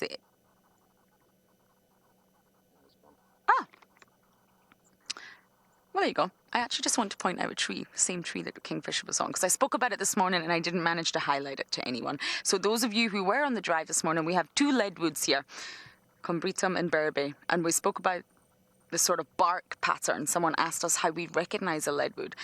And all I can really think to describe is the blocky, you see the blocks? It looks like squares. It's very pale. It's one of the sort of paler barks you get out here. And also, in my opinion, it looks like crocodile skin. I don't know if you would all agree with that, but that's how I recognise a leadwood. Kirst agrees. Great. When your director agrees with you, you're good. You're good. So yes, I said I would point it out this morning, but we didn't quite get there. Okay, I'm still making my way down this riverbed and it's been fun, but while I try to not fall into this pond, we are going to send you back across to James and his elephants. We found another little herd now coming towards us.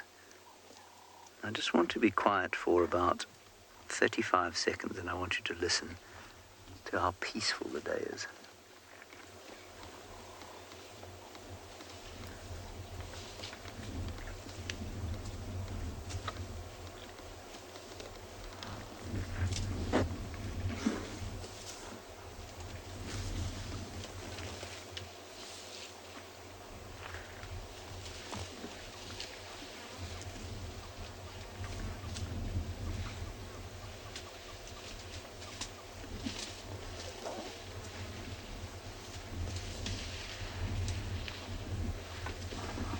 Talk you through what I hope you can hear. The wind probably rustling the grass. Hornbill away in the distance. You're very lucky.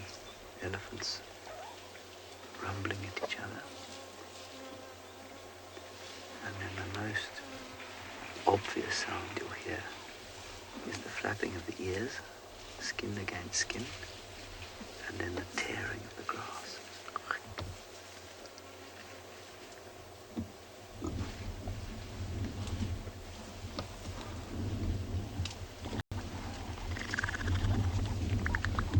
And a great big elephant fart.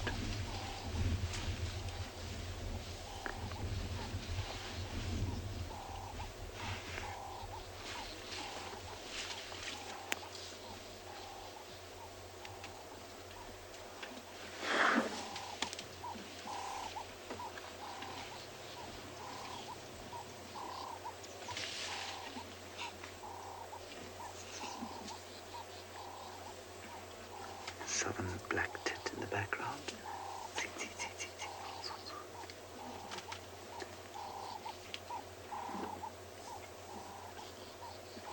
You even hear a bit of chewing. Crunch, crunch.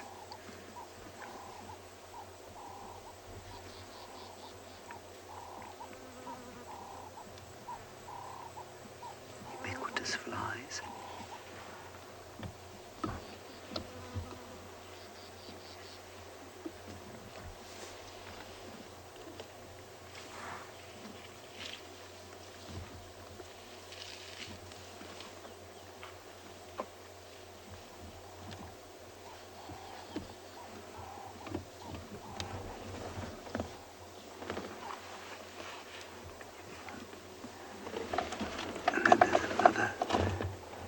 Mother and calf coming out over there. Yeah. This might get us a slightly better view.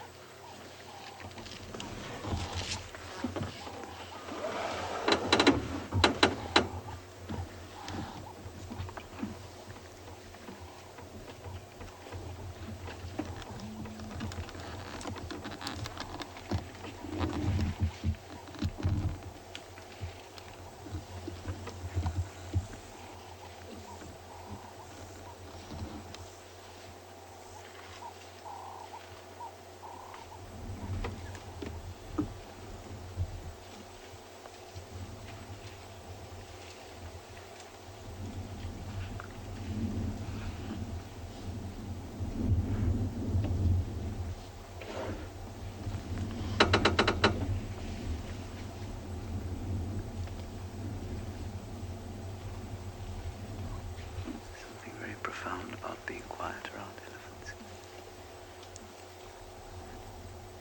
Especially when they're being peaceful like this. It's impossible not to become infused with that same peace.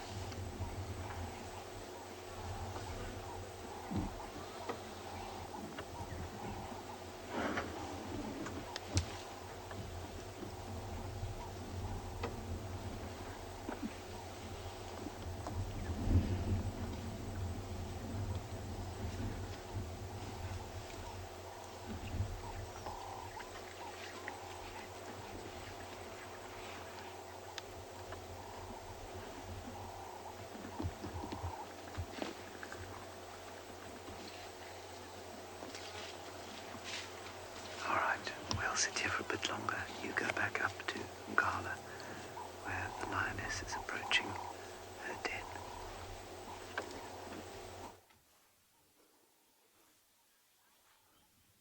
Okay, so she stepped into the river. My heart is racing. To be honest, my heart is racing a lot. Let's see where she goes. So we think the last time we saw her, her den would be on the right here. So we'll just take some time. Go a little bit forward. She might have moved them. Just a little bit further west. Whew, I'm excited. I'm so excited.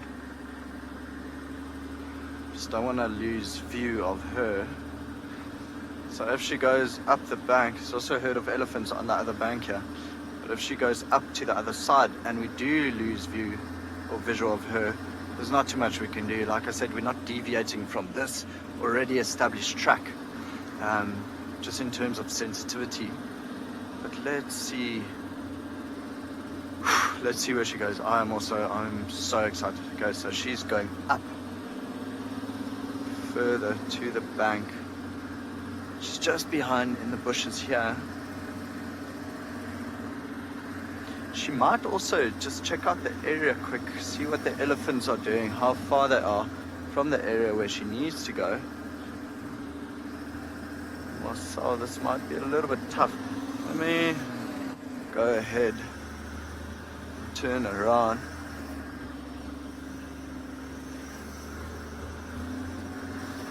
Harriet has asked if the babes can roar.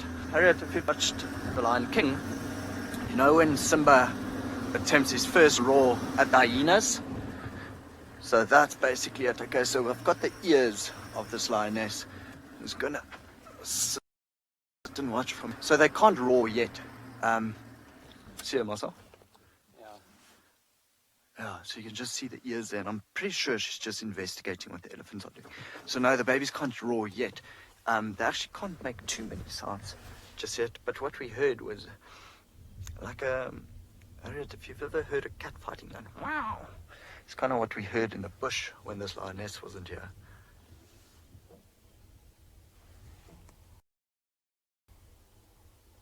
Just see the ears flicking every now and then. Really certain she wouldn't want to spook the elephants, because then the elephants might trample in the wrong. See her looking around, listening, sniffing everything.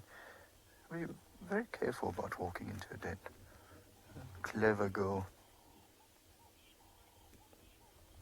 Beck, your guess is as good as mine. So because she's from the Birmingham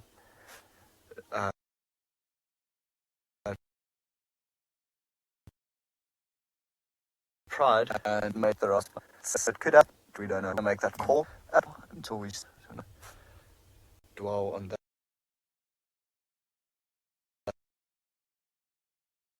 To back up with Jiffin.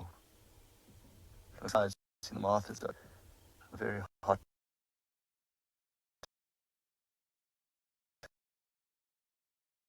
Goes a walk. Cheap, easy to get area. So in distance, I am probably about 200 meters from her now. Okay, so for now, we're going to link back to James. See if I can seem to know here where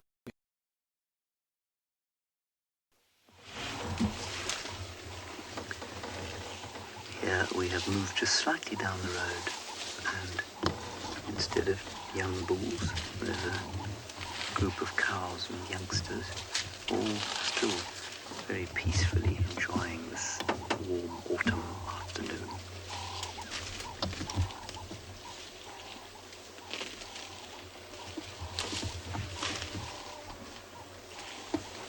It is astonishing that with all of the vegetation these things eat, the bush still manages to thicken.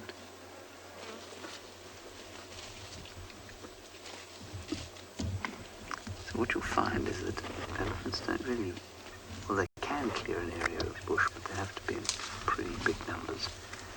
They've changed the structure of the bush, though, to allow elephants. A lot of the trees here would be very tall.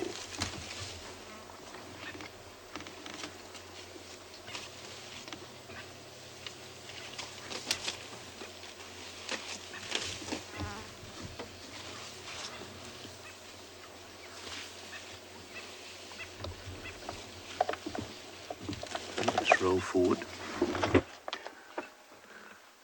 Come on, car, roll. This vehicle groans not unlike the Black Pearl, Jack Sparrow's ship in a storm on the high seas.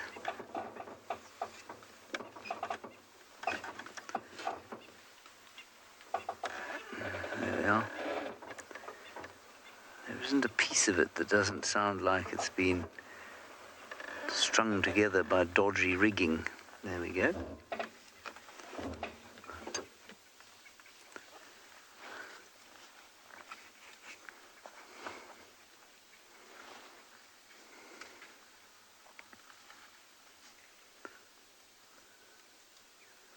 The good ship Mahindra has sailed in to the elephant sighting.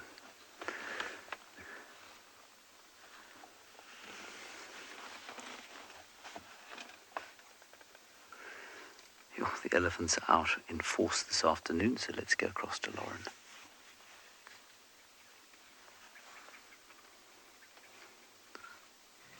Look at this magnificent, magnificent scene we have coming towards us. Huge elephant with a floppy ear. I think it actually is floppy ear. Coming right towards the vehicle.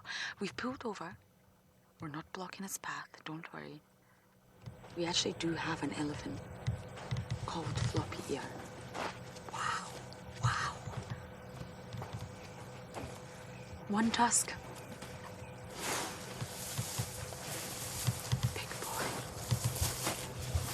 Hey boy. What happened to your ear and what happened to your tusk, huh? He's dribbling urine. He's in Musth, which is a state of high hormone levels. Oh, smell that. Oof. He's very much in Musth, everyone. Can you smell that, Darby? I like it, though. There's something I really like about the smell. Let's follow him. Wow, so full Musth, they can actually leak from their penis. They dribble from their penis sheath, and it's intentional. What they're trying to do is, of course, leave their scent behind. In Musth means his testosterone can be up to 60 times higher than normal, and he's ready to mate. He's in season, if you like, and he's looking for females. And what they do is they tend to dribble their urine so that their scent is left everywhere. Everywhere they walk, the females can smell him. He is a big, big bull. Floppy-eared one-tusker who's dribbling.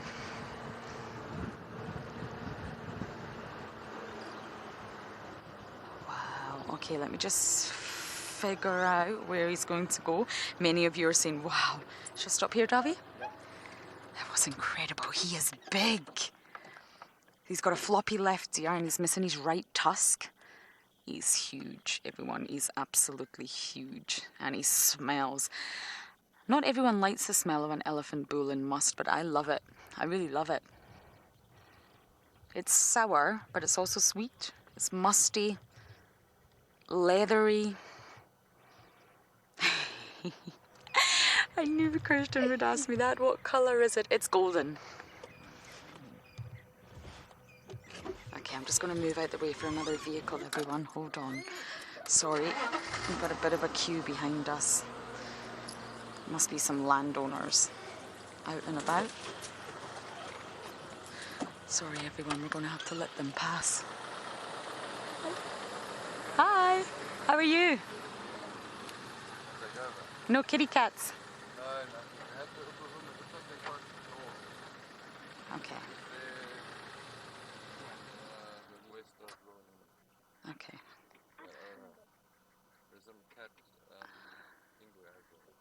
Okay. Okay. Cool. Enjoy your drive.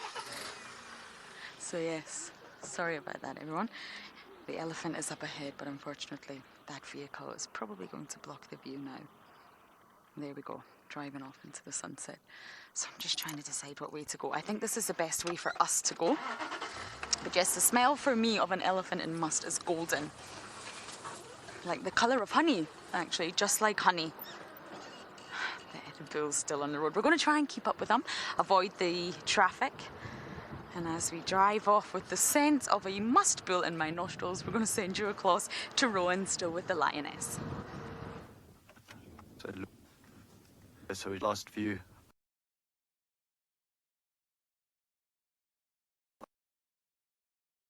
of this, but that's what she was used. Elephant was spotted here, so this works. It's in between the next bank is island, so a bit of a hill. So I think she might just be walking on the other side of this bush. What she's been trying to do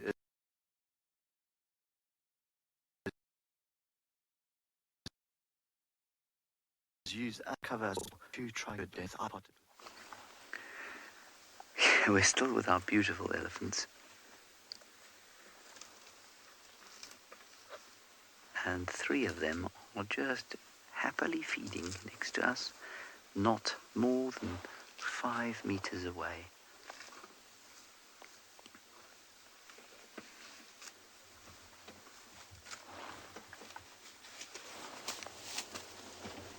Be able to hear even more clearly now the sounds.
How high can you get?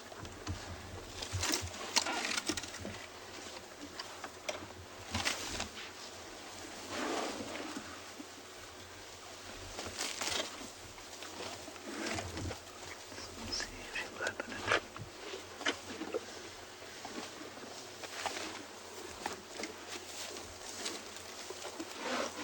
There we go.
we are.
To be able to speak out.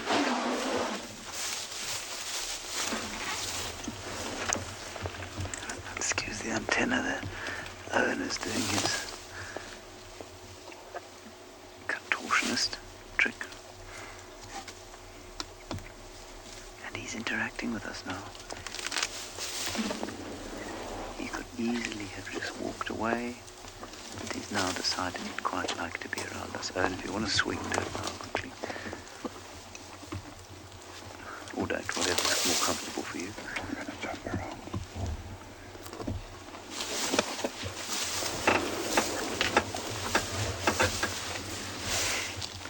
Please just excuse that antenna, which Owen's managed to hide somehow. There it is. We've had to fall right behind us now. And there he goes.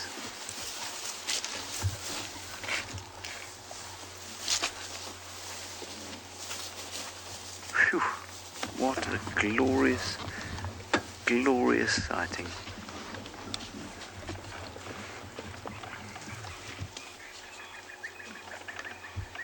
I hope that gave you a great big infusion of wilderness medicine, psychological, physical,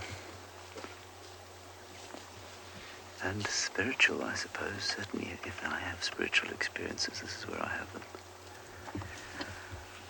Whew. Alrighty, Owen.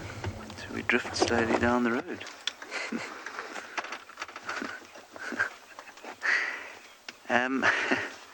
Isn't that just amazing? Just beautiful. If you did enjoy that, as the sun goes down, and you'd like to support us, as I said earlier, please just go to wildearth.tv/support.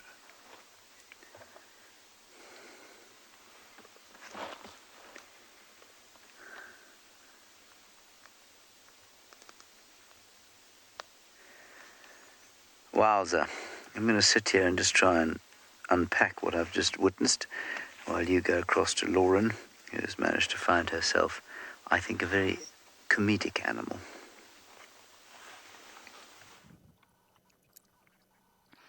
Oh, I'm so happy for you, James. That sounded magical. We also have quite a magical moment. From a stinky, dominant, big bull elephant, we're now with a bull giraffe. And when they get older, we actually call them stink bulls. Yes, because they apparently are very stinky. Now, the most bizarre thing is I've actually never smelled this. I don't get an odour from male giraffes, and apparently not everyone does. And I remember when Jamie, the girl who trains me, taught me this. She was saying stink bull, but things got lost in translation and I thought she was saying stink bomb. So I was calling the male giraffe stink bombs. It's entirely wrong. She was calling him stink bulls. He's a big boy. He's dominant.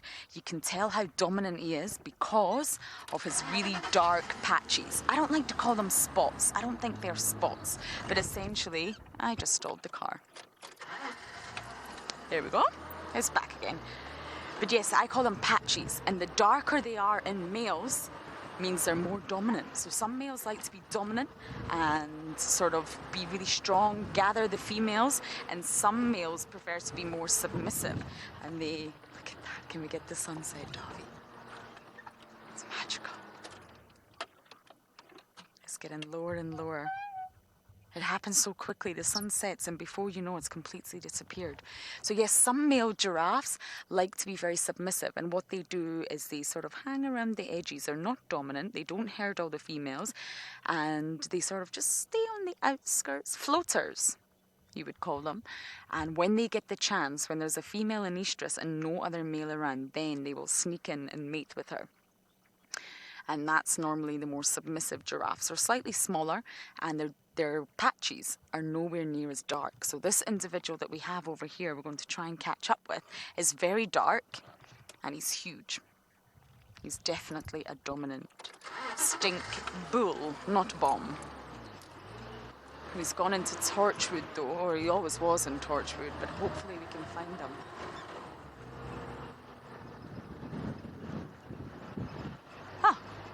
Well, you know, luckily it's not too easy to lose a giraffe.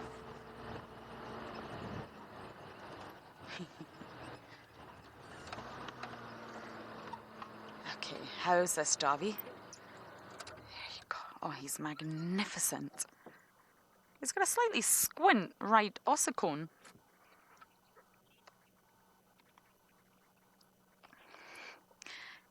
Stacy? Sophie. Sorry. Sophie, you are asking how big is a newborn. Newborns are also around 100 kilograms, and they're so much smaller than the adults, of course. Sometimes they can actually fit, their body at least can fit under mummy's tummy. And they're exceptional. They can actually stand within 15 minutes of birth. And if you look at how high, now this is a male, yes, but look how high his sort of rear end is above the ground. It's a great distance. So for a female, for a cow, she has to give birth standing up. And that's a 2-meter drop, 6 feet, that the calf has to fall as soon as it's born. It's not easy for a giraffe to give birth. It's challenging, especially for first-time mothers. So yes, they're around 100 kilograms, 220 pounds when they're born. And they're wobbly. They're very wobbly, but they can stand up almost straight away within 10 to 15 minutes, and then they can start to attempt to learn how to walk and keep up with mum. You've got to be able to keep up with mum, or how can you stay safe out here?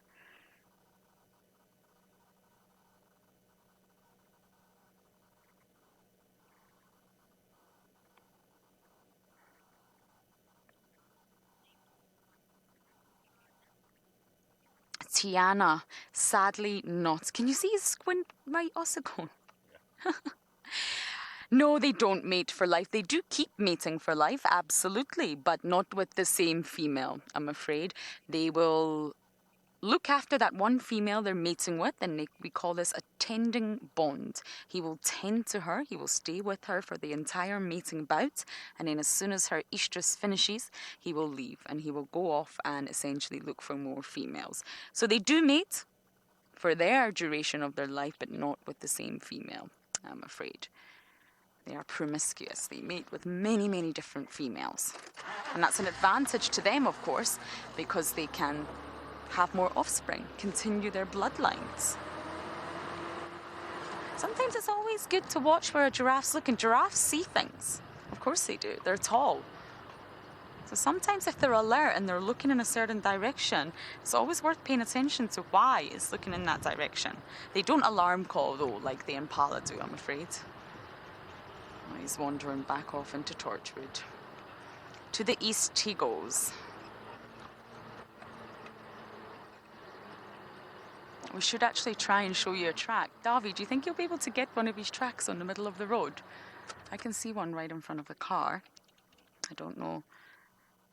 Oh, yes. I think I've driven too close to it. Shall I reverse? Yeah. Okay. And you can see how big his track marks are. There we go. That's the perfect one right there. Huge track mark of a giraffe.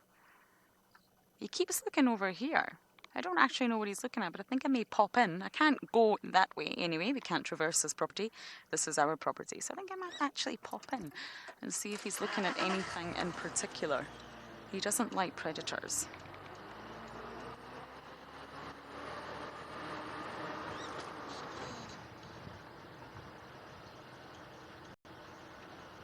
He doesn't look very alarmed, though. I think we'll remember you, mister. We're going to call you Squinty. With your squint ossicone.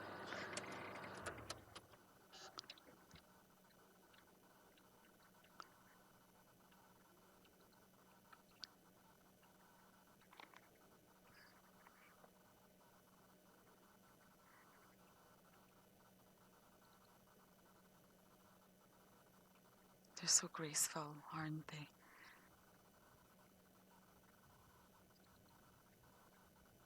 Lion prides will hunt giraffe. If there's enough of them, if they've got enough numbers, prides will take down giraffes. Okay, I'm going to head in this way just to see if anything's going on. And as I do that, we are going to send you across to Mr. Hendry, who I believe is found at the sunset.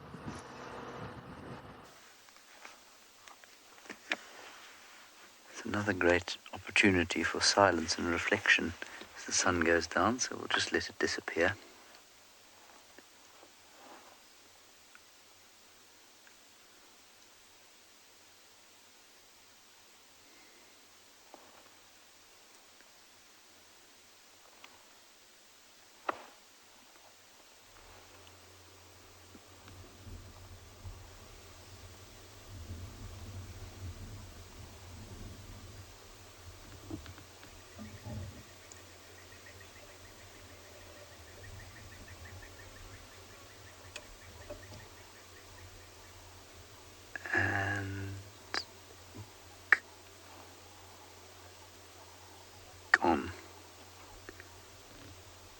Sorry, seems to be a bit of static on the sounds.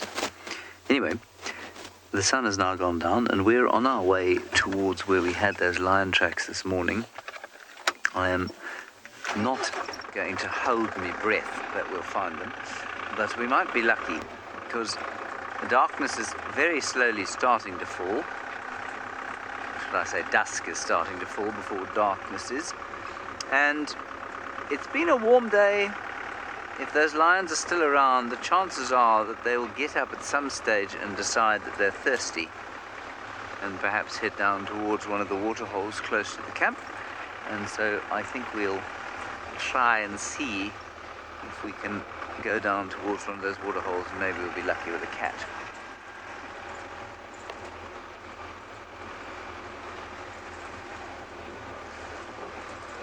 Hello, Thomas. You're just 5 in the United Kingdom and wondering what the scariest thing I've ever seen on safari is.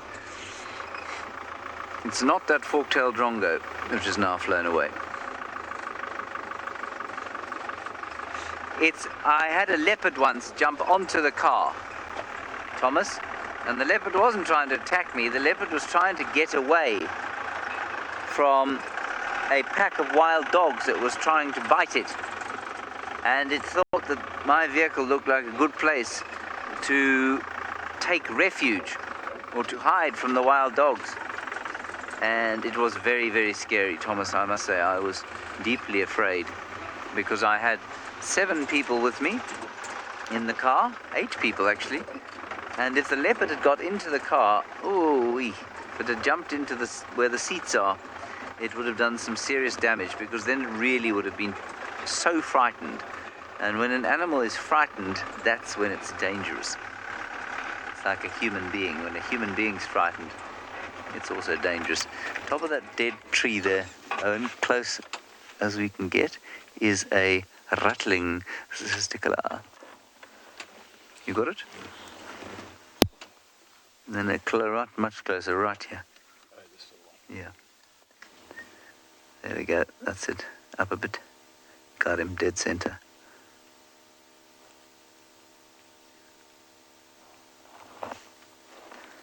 That was a rattling susticola. It is gone. So this is where I last had the tracks of the pride this morning. And I wandered in there to see if I could find them. And when the grass reached shoulder level, I thought, nay, this is a silly idea.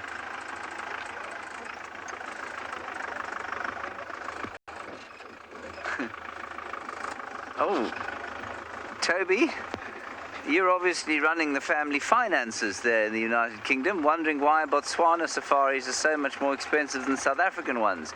I mean, I think you're quite young to be running the family finances, but good on you. Maybe you'll become a competent banker, unlike the ones who keep losing the world millions or billions of dollars. Well, they aren't really. There are some places in South Africa that are cheaper than the places you can go in Botswana, but I mean, my good wife and I were just on honeymoon in Botswana, and we stayed at camps where we had to camp ourselves, but we paid the equivalent of about £5 a night to stay there, so that wasn't expensive in the least. There are certainly camps in Botswana that are expensive to the nth degree.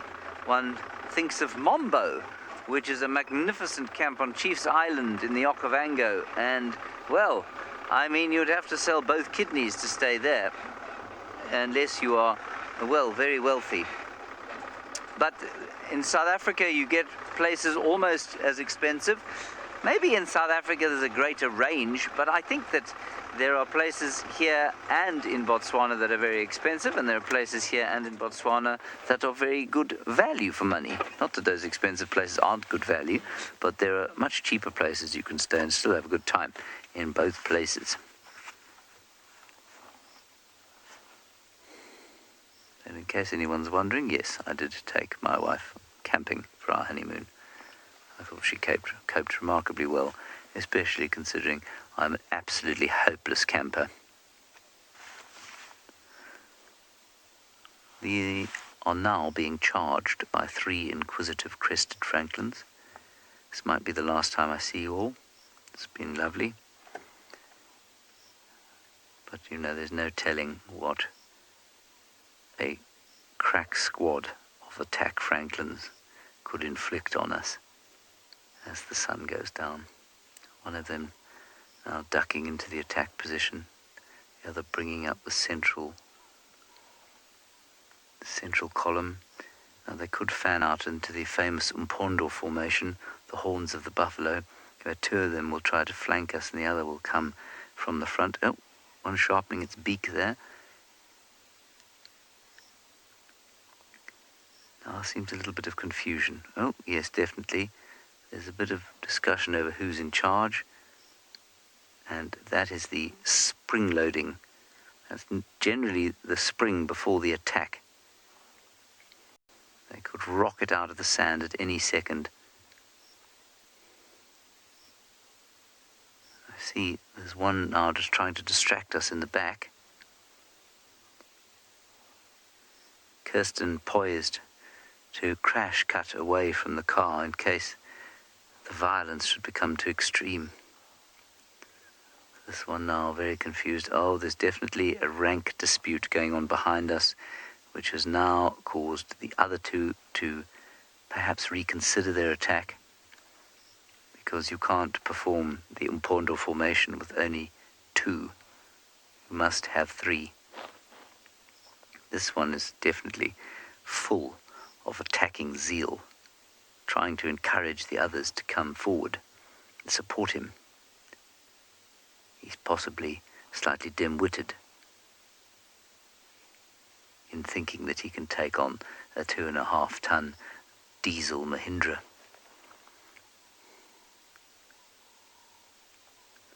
Well, you see, this is the problem, Gremlins General. They don't have a commander. There's obviously a rank dispute going on. And this is why what could be a well-coordinated Franklin attack is now dwindling into what looks like a Monday evening stroll. Yes, I think that's it. I think we're safe, Owen, for one more night. Whew, that was a close thing. Everyone, you can breathe out. I think we're going to be okay. Yes, that one now leaving its friend, upset that it's leaving, saying, come back, the attack is not over, but let's have a few grass seeds while we're here.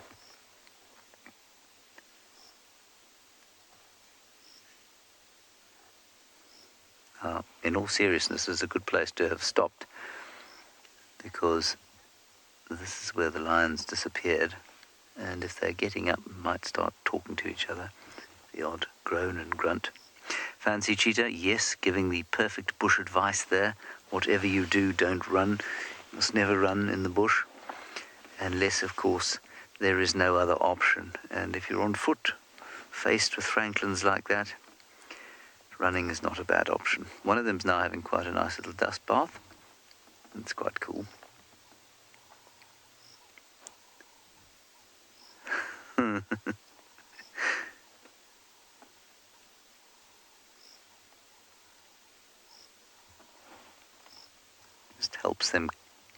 Just helps them clean out the feathers, get the parasites off. And they're talking to each other very quietly. Little clucks.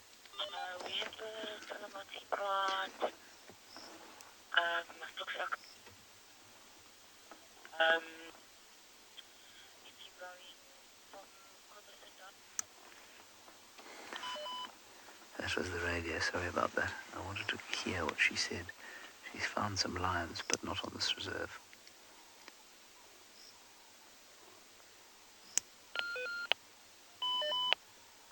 Right, Rowan has managed to find some lions, of course he has, and you're going to go and have a look at them now.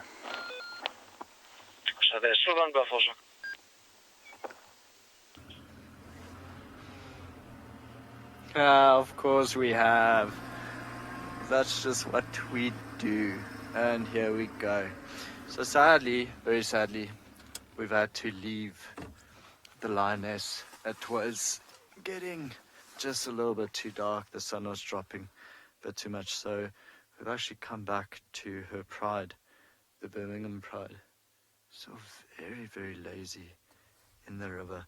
It's actually quite cool to see just a whole bunch of lions lying down. So the little white male has got his head up. Like his eyes not really doing too well, a little bit infected. I think he probably got into a scrap with one of the other lions while they were feeding, maybe even now. But yeah, here we go. The whole Birmingham Pride minus one young lioness, all in the riverbed. And beautiful sunset behind them as well. What a special day.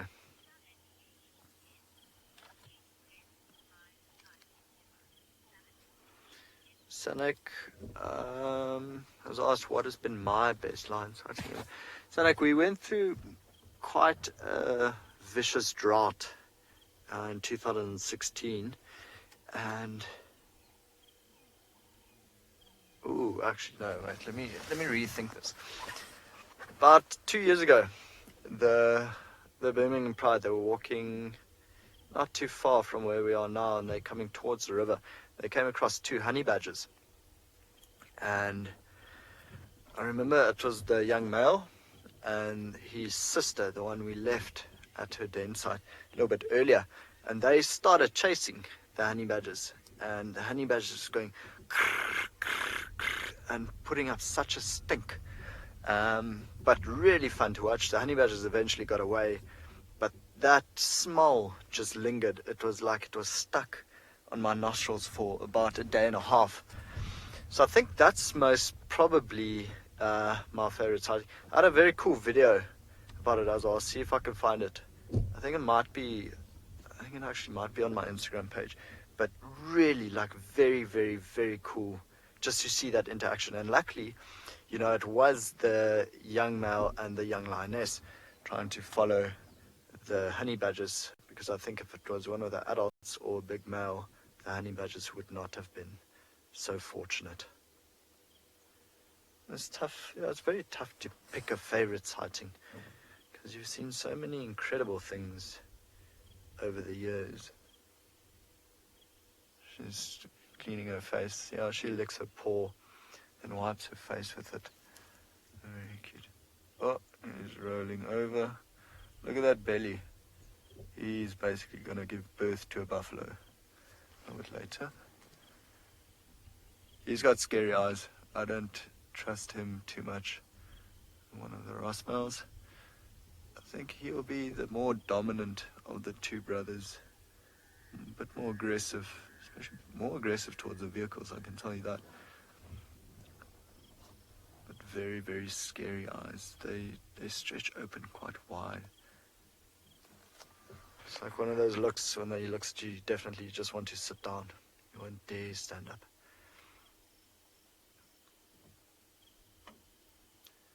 We're going to spend a bit of time here, actually, see if there's a bit of action. Hopefully, I was hoping on our way here, I was talking to Marcel, that maybe one of the Orpin males from further east of here would start roaring, and then, of course, the Ross males will feel it necessary to answer. So if the Ross males are this close to the rest of the pride, the females and the young male here, they would also roar along with them. I mean, that would just be phenomenal, especially in the riverbed, yeah. It would echo very far. So even Kirst, who's talking in my ear, said, yes, she also votes for lions roaring. So we'll definitely spend a bit of time here. See the little white lioness still quite, oh, here she comes. Wanted to join the rest of the pride. She's often the one that wakes up first and then starts being naughty. She starts biting some of the older siblings, or goes and looks for her sister. It'd be funny if she could bite one of the Ross males' tails. She's looking to the right now because a vulture just flew up and broke a branch. Quite a heavy bird when they do fly up from the branches. Come bite someone. No, have a wee first. She looks sleepy. Let's see.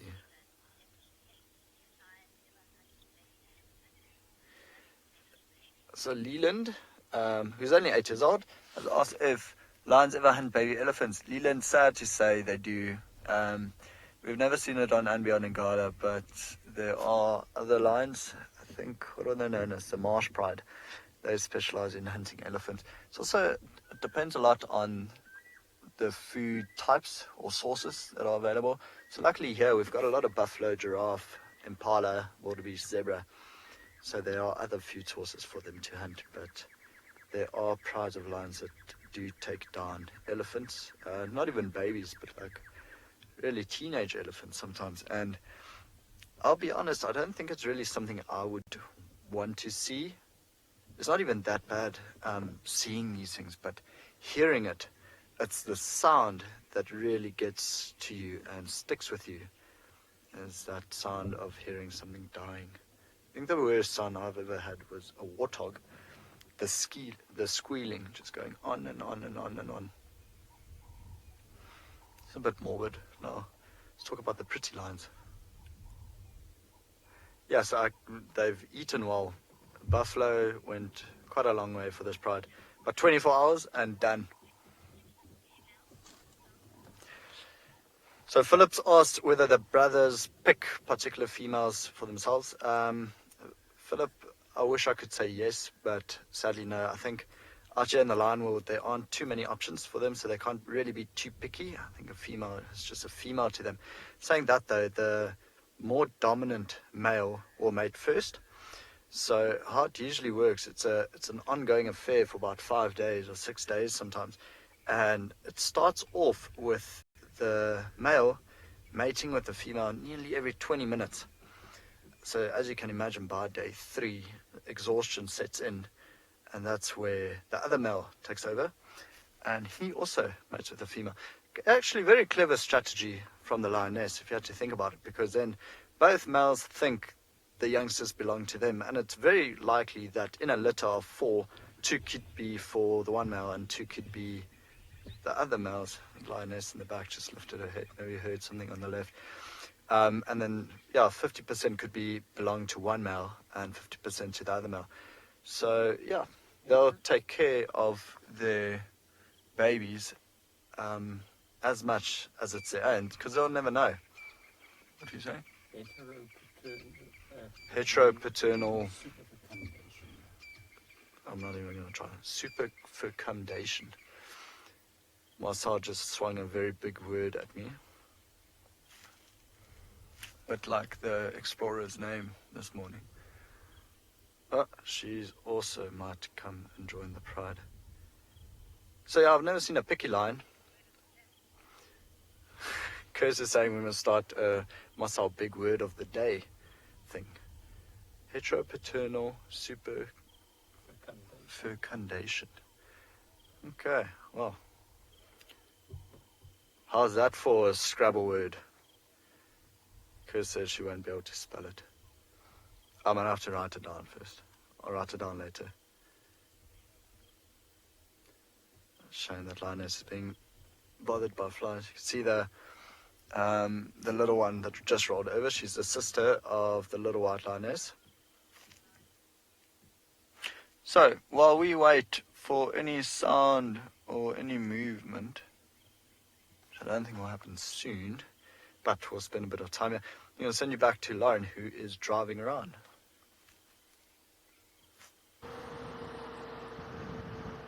How exciting. That sounds so exciting. I had a little look in the area that the giraffe was staring at, but I couldn't see anything. Nothing at my meager 5'2". Of course, a giraffe's a lot taller than that and can probably see further. So I've made the decision. We're checking the southern boundary. You can see we're getting that orange glow on the horizon. The sun is setting, and sometimes it's worth checking the boundary lines. This is when animals start to move. It's no longer hot. It's not stifling and sticky anymore. It's cool, and most of the predators will start to wake up and move around this time. So not that it's all about the predators, of course, but I think it's worth sometimes just checking the boundary lines. They're not the most attractive roads. They're also not the easiest roads to drive, but I always think it's worth it. It's very, very easy to pick up on tracks on these roads as well. I think that big bull walked this way. I can see the tracks for that big bull we had. I think he went all the way along the southern boundary. Now, if James is not in the vicinity, we are going to pop in and see Ribbon. Just for a short while. Say hello. I've always got to say hi to my matriarch.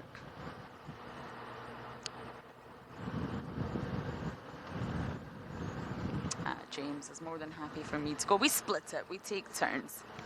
You don't want to go every day to see a sleepy, fat Ribbon. So sometimes it's nice for us to take turns. And of course, James got very, very lucky the other night. So hopefully we'll get lucky tonight. But we're going to do a big loop looking for some cats, and then we'll end up at our hyena. And talking of cats, well, have you ever wondered if you were a cat, what cat you may be? I have. I think about things like that all the time. If I was a cat, what cat would I be? Well, apparently there's a filter on Instagram that tells you exactly what cat you will be. And we did it. The whole team did it on Instagram. So our handles are going to pop up, as well as the WildEarth handle. Follow us, and you shall find out what cat we all are. And it's done by Panthera. And we, of course, collaborate with Panthera. They send us reports. We send them data. And it's really sort of, ooh, tracks. Leopard. Davy, I'm going to pull over and you have a little look at them. So yes, check out our Instagram handles and you will see what... Davy's going to fill them up. You will see what cats we all are. Very hilarious. I'm not going to ruin any of the surprises. And I'm sure it's very accurate, you know, it's an Instagram filter. Yeah, I think I just need to follow them.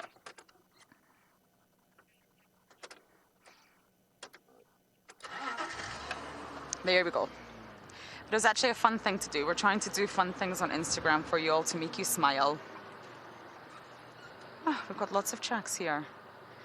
Fresh lion tracks too. Oh my goodness. Okay, I'm going to try and figure out what on earth is going on here, and you guys are going to go back across to James to see what on earth he's up to.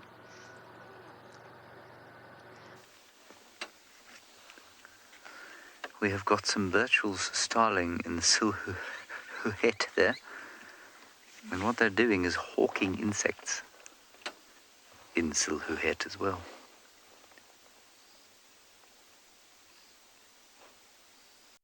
We've come down to the area where Columbo was lost this morning. Just watch him, he's going to jump, he's going to fly off and catch an insect there. Owen. Not the most attractive call in the universe.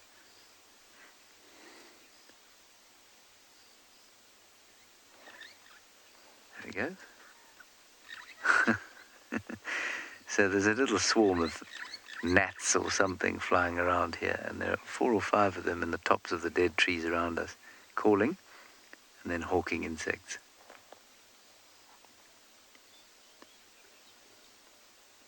There we go.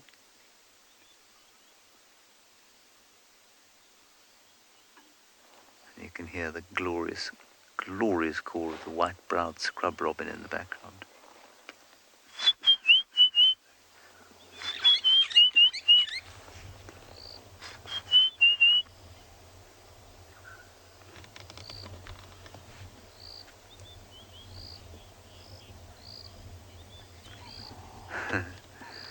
No, Penelope, I don't actually use any kind of insect repellent here.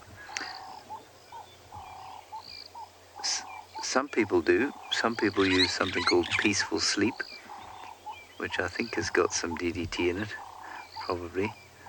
But no, I don't use anything. In summer, you know, if you get bitten by mosquitoes, if you're prone to it, then it's probably not a bad idea. But you know, I seldom get bitten by mosquitoes, so I'm very fortunate in that respect. But round about now, autumn, it's not necessary. You don't get harassed too much.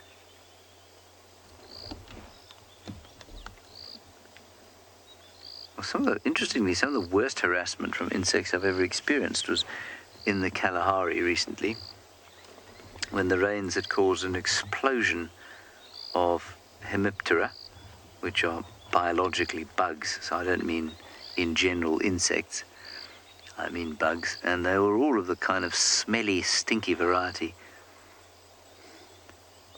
They had for the first second that you smelt them, they smelt like those apple fizz pops in South Africa. You'll know exactly what I mean. An apple fizz pop is a lollipop, basically, with sherbet in the middle, and they've got cherry ones and apple ones and probably all sorts of other flavors as well now. But only for a second, and after that, it smelt horrendous, like acrid vinegar mixed with coriander. Owen, in front of us is a bunny. There's a bunny in front of us, everybody. Let me move my head out of the way. There it is. And at last the Easter Bunny has arrived, but as you can see, he has come empty-handed. Where are my eggs? Where? It's no good coming here without something for me to eat. I haven't had a piece of chocolate in over a year. That's a lie. But I certainly haven't had a chocolate bunny in over a year. Where are you going?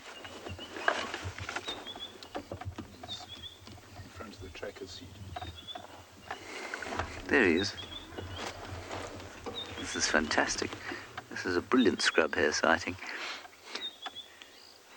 You can tell what he eats now. He eats fresh green leaves. Sorry, yes, Easter Bunny sighting, not scrub hare sighting. Now he's looking very Easter Bunny-ish.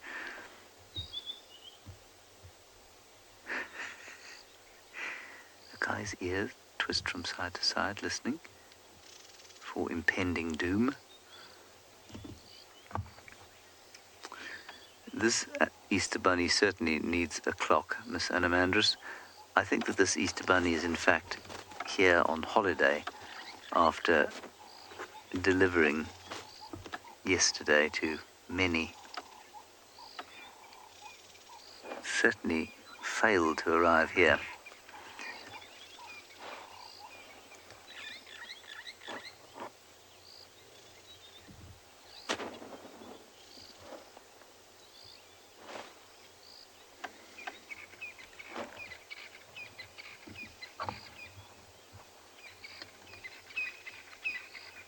So now the crested franklins are doing their evening fanfare. Chris, you say grab him, you'd like an egg. Well, unless he's hiding them somewhere on his person, and they'd have to be very small eggs then, I don't think he's carrying any. I think he's hidden them or given them all away. So although grabbing him and trying to ask him politely where my eggs are might be satisfying, I just don't think there'd be any purpose to it. If you are a younger viewer, don't ever try and grab a scrub hare in the bush. Don't ever try and grab any animal in the bush, please. I wouldn't be able to grab him. He'd be much too fast for me. Looks like a shifty sort. Owen says he looks shifty, everybody. Well, he didn't bring us any eggs, Owen, so perhaps he is a little shifty.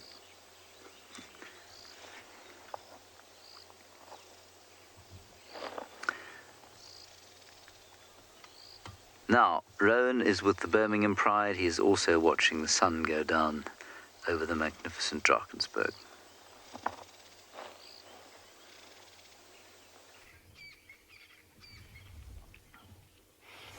It's just not the worst evening, and you know what's magnificent is this is exactly how I started my day, is I got to watch the sunrise with the Birmingham Pride.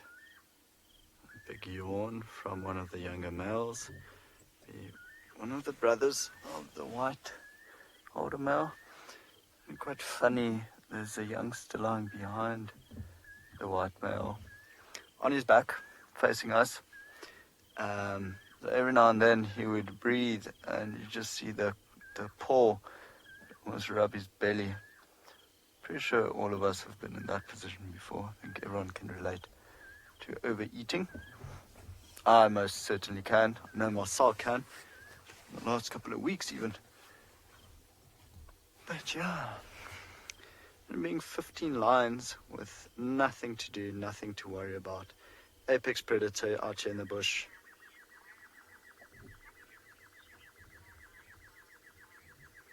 So Evan's family from Ireland was asked if I'd ever been chased by a lion or lions while on safari. So my vehicle has never been chased. I've actually never been charged by lions on the vehicle either. I've been charged by them on foot when we found the den of the little white lioness and her sister.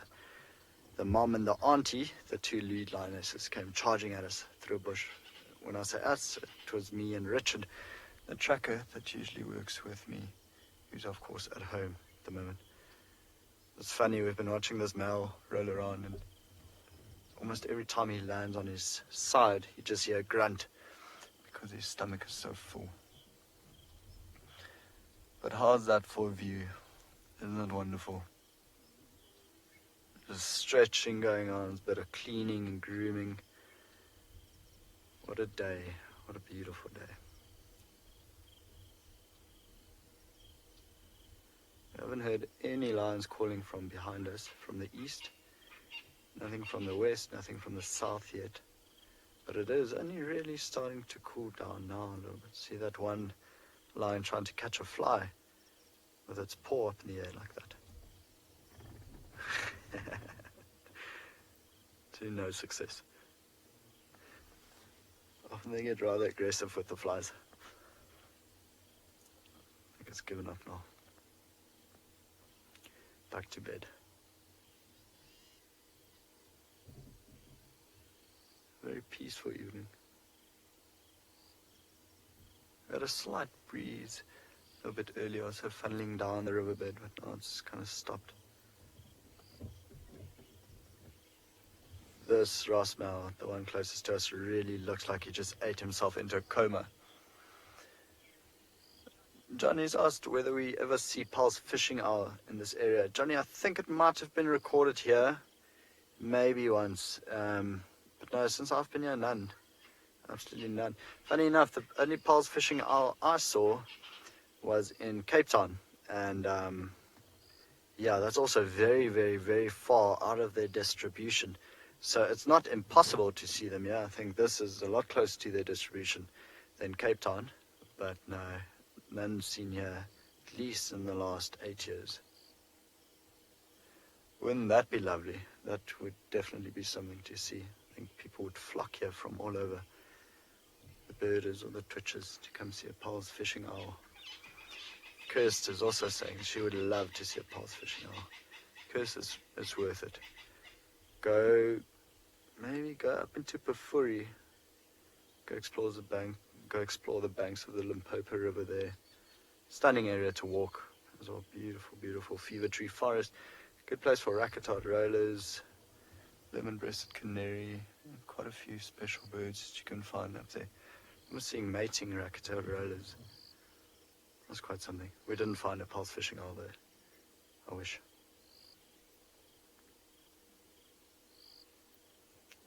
Still only the youngsters waking up. I think this male's also being irritated by flies. So Kelly, at the moment, they're breathing such short and sharp breaths because they're still trying to digest all their food. So they literally just ate too much, and then that just helps them with digestion. There's not too much space in them. Oh, now they're all over.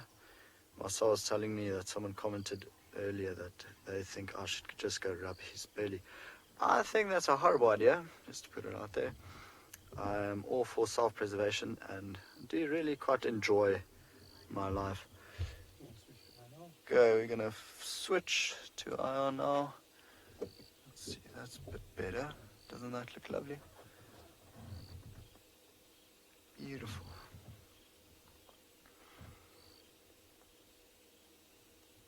So yeah, you can especially see it on the second Rasmel, lying a little bit further away from us. You can see his tummy going up and down, rather fast.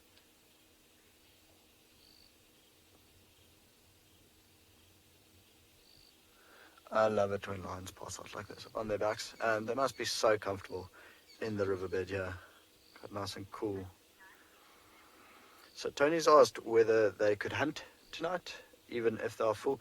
Tony, definitely. Without a doubt, it's possible. They're not... I don't think they'll actually go physically and go look for food because there's no need. But I can tell you, if injured buffalo or zebra or something had to come from their right-hand side now, just through the bushes, you know, they'd go into stalk mode. Cats are very opportunistic. And I spoke about it a little bit earlier, that the very rough, hectic droughts we had in 2016. So during that time, the pride that was mostly still territorial on andBeyond Ngala was known as a squirrel pride. I know in the space of a day, no, it wasn't even a day, we sat with them we watched them feeding on a buffalo. Then there must have been about 70%, I mean a lot of meat left on this buffalo. And they just left it, they split off, and there was a herd of buffalo moving through, so they killed another buffalo, a female, and while some of the pride was still bringing this female down, 3 of them split off and they killed another calf. Without a doubt, they couldn't eat all of it, so they ended up, I think, just finishing the calf. The other dead buffalo just left there, and the rest of the carcass that they left earlier to kill that buffalo also just left there, and they moved on from there. So very opportunistic cats. They don't necessarily need to be very, very hungry to go hunting. They'll just take whatever opportunity they can get. I must add that it was the drought season. I mean, we didn't really get a lot of rain at all, so all the buffaloes were very weak. I mean, at that stage we had wild dogs killing buffalo. Quite spectacular wildlife sightings during those times. Hard times though. All 3 of our watering holes dried up. Okay, so we might sit here for a little while longer, but the sun is setting quite fast. It's getting quite dark. So for now, if anything changes, we might come back. But for now, we're going to send you to Lauren, who's still driving around, looking for anything. I'm almost at the hyena den, everyone. I'm almost there. Still got a little bit of ambient light, but I'm just driving nice and slowly. Just going to quickly check on Rib Robs and whoever else may be at the den. Now, before I forget, it's time for Davi's question of today. Send in your questions at FC on YouTube or hashtag WildEarth and let us know what you want to know about Davi. Kirsten will choose a question. Now, if we're at the den, you might not be able to see him, I'm afraid, but he will answer your question through my microphone. So what would you like to know about our cameraman, David? David Norman, that is correct. He has been re-nicknamed. There was an article that went out about me, actually, on the British newspaper, and David is mentioned, but they called him Norman instead of David. So now everyone is calling him Norman, and I like it. Do you like it, Davi? Love it. Great. Okay, when we get to the den, I'll turn all my lights off. We are in infrared. And we'll just check on Rib Robs, see how she's doing. I cannot wait. I keep repeating myself, but I cannot wait until the day these cubbies pop out. I really can't. I don't think we've got long. I'm going to give it about another week, 10 days maximum. And we're going to see these cubs almost every day.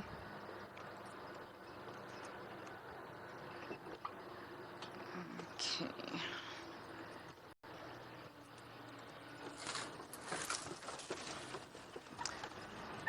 Okay, we're almost here. I'm going to put my spotlight away. I'm also going to go into low range. Take away my brights.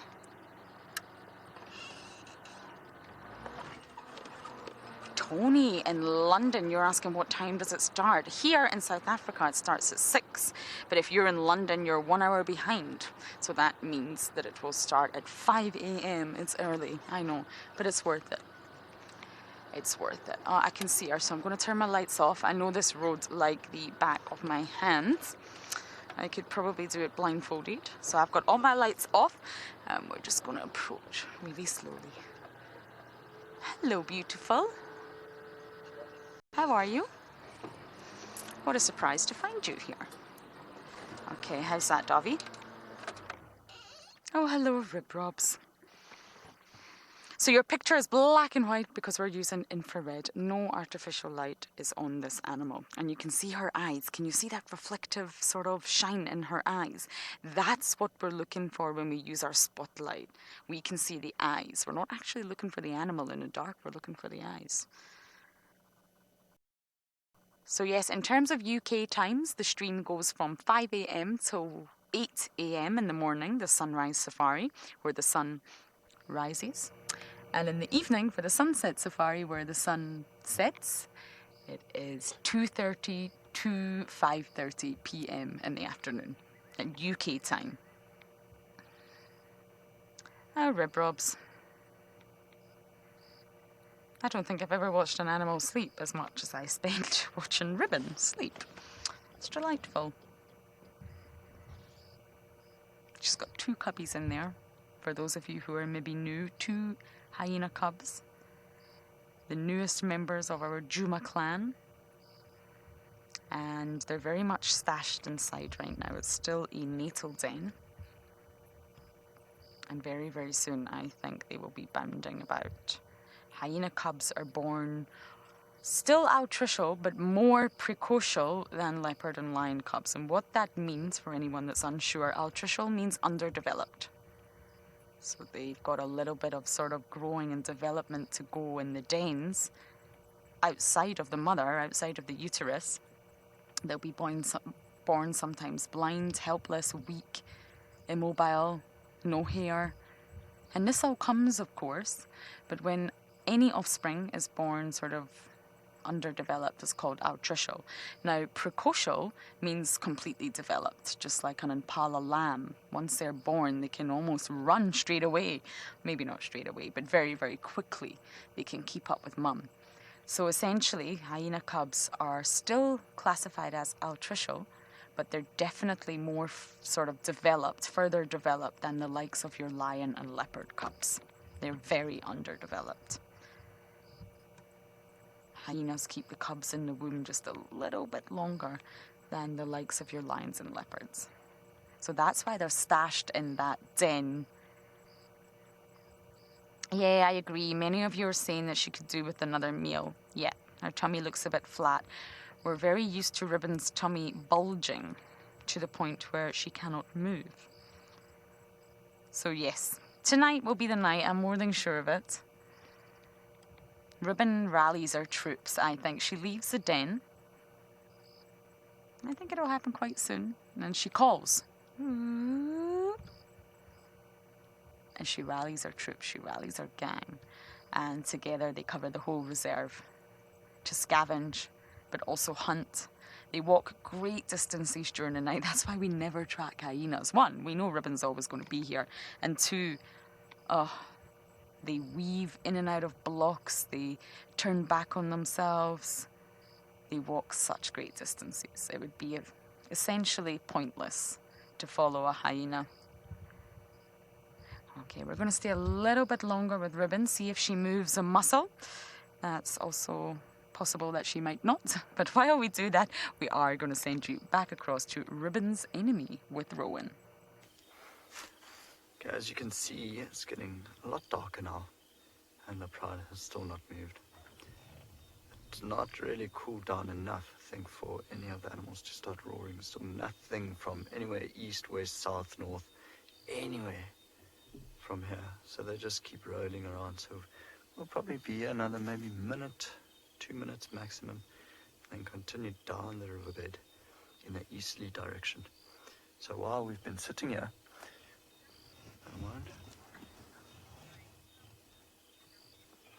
Stuck in Bed has asked how the lions smell tonight. Stuck in Bed, I have learned my lesson, and you know, it's kind of what you do, you learn from experience, and I parked upwind from them, so I'm not sniffing any lions at all. I can imagine with full tummies like that, there might be a bit of wind passing in the other direction to where that lioness is lying in the background. Maybe she'll actually get up and move because it smells bad. It smells a lot better than this morning. It's really rather nice and fresh. Thank you for asking.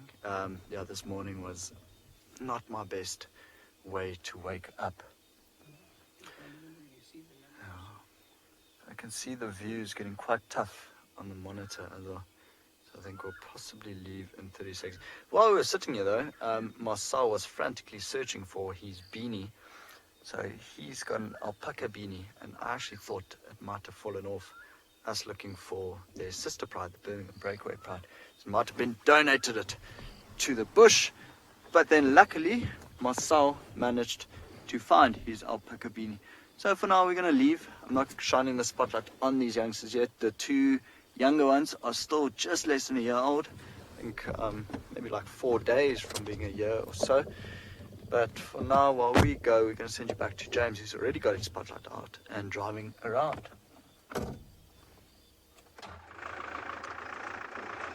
I am driving around. We're doing one more turn past where we had the terrifying Franklin sighting a little bit earlier. And mercifully, the Franklins have gone to bed, and we're now driving through just to see if perhaps the lions don't pop out. There doesn't seem to be much popping going on from the lions. Just a barren road, settling dust from where the Franklin army marched past not 30 minutes ago. So we're just going to do a sort of similar loop from the one we did earlier, back down towards the waterhole near camp, and we'll see if we don't maybe pick something up. Otherwise, the standard fare we'll look for: chameleons, genets, civets, bush babies. Yes, Cyprian, all the way en France. We do certainly have bushfires that I'm sure frighten the animals, and this year will be a difficult year for fires because there's a lot of grass around, and grass is the main thing that burns in this area, not so much the trees, but the grass burns, and when the grass burns you can get some pretty big fires, and I'm sure the animals are very, very scared by those fires. I know I've been around those fires and tried to fight those fires, and they are very scary. They're not, I mean, they are scary and they are dangerous, but they're nothing like as scary as those fires that happen in the Western Cape of South Africa and the Fynbos, where, you know, you have to enlist the help of helicopters and aeroplanes and that sort of thing. And they're nothing like as scary as the fires that were in Australia earlier this year, because those go through the big trees, and they're oily trees. You know, they've got a lot of flammable material in them. All the ones that go, you know, through various parts of the United States. So, you know, we do get fires, we have to be careful of them, but they're not as terrifying as many of the others that happen around the world. And that's simply because the trees here don't burn. They do burn, but you need very hot fires to make them burn, and they're very well protected against fire. So normally what happens is a fire will start on a hot afternoon in September or October with a lightning strike or something like that, and then the fire will rage, and it can be very terrifying. But as soon as the night falls and the wind stops blowing and the ambient temperature, that's the temperature of the air, starts to drop, fighting the fire becomes relatively simple. You know, if you've got the right equipment and a good team of people who know what they're doing, it's not that impossible to put a fire out like that, or to start what we call a backburn, which is a fire that will then burn against the flames that are coming towards something you're trying to defend. So yes, we do have fires. They can be scary, but I don't think they're the scariest ones in the world by any stretch of the imagination. We also get them in some of the timber forests around here. We have timber farms, and those are scary ones like you have in other parts of the world.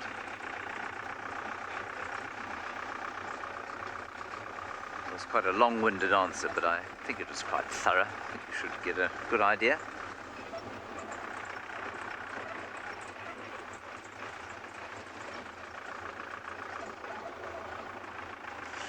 Let us now go back to an actual animal with her bottom, I suspect, plugged into her den.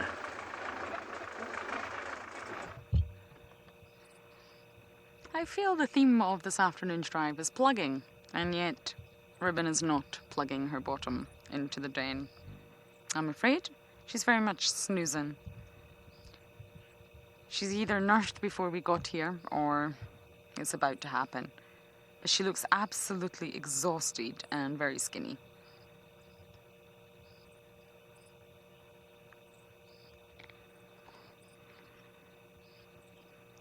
Davi, we have your question. Now, you're not going to be able to see him, I'm afraid, because we can't risk moving and standing and getting up while poor Rib Robs is here.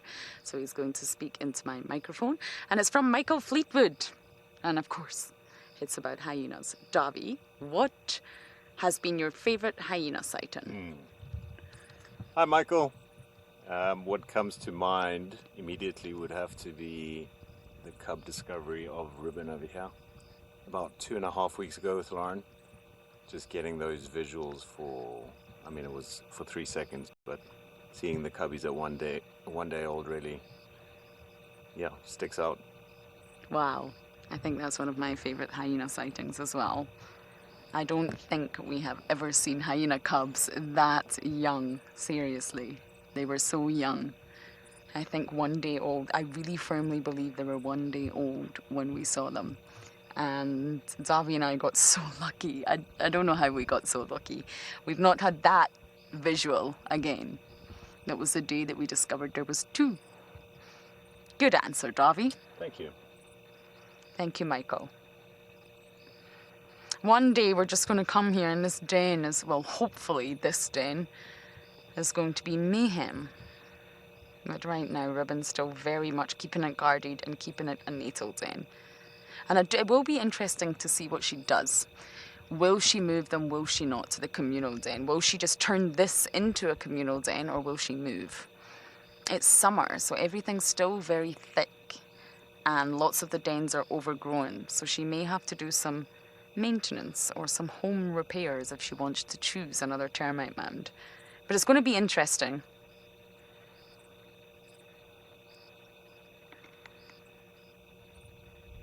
Kellen and Anya, you're asking, when does she hunt? and when does she eat.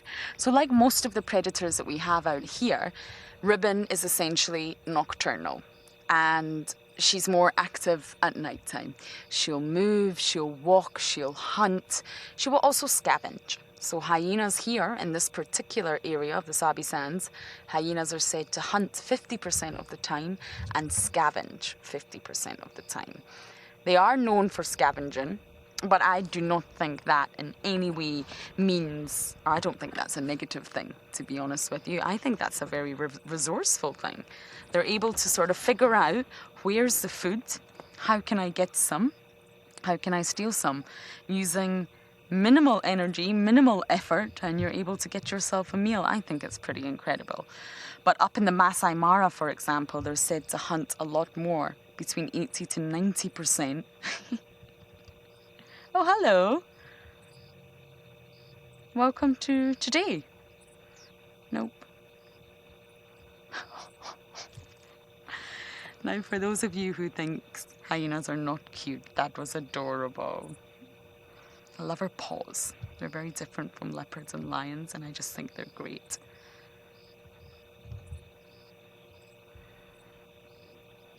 Kennedy, she's always sleepy for a few reasons. Essentially, she's nocturnal. So any moment now, really, Ribbon will get up. We will hear them calling when we're in camp. She'll rally the troops. They will sort of go through all the motions of social greetings this evening. They'll be calling, she'll be running, she'll be galloping, using her nose to find food, hunting, scavenging, avoiding predators. And she's also a mother. Now, as Davi mentioned, the cubs are only around 2.5 weeks old. So she's lactating. She's always here, thinking of her young ones and, of course, plugging her bottom into the hole for the young ones. So generally, a lot of the predators we see sleep during the day. We have spent hours with sleepy predators, I can assure you. Oh, big yawn. There we go. It seems like Ribbon is starting to wake up just on cue. So we're going to watch just for the remainder of the drive in case we get any sort of movement from her. And while we do that, we're going to send you across to James.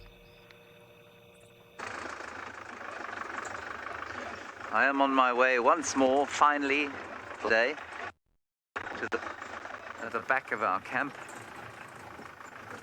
Maybe there'll be something very thirsty out for the evening tipple.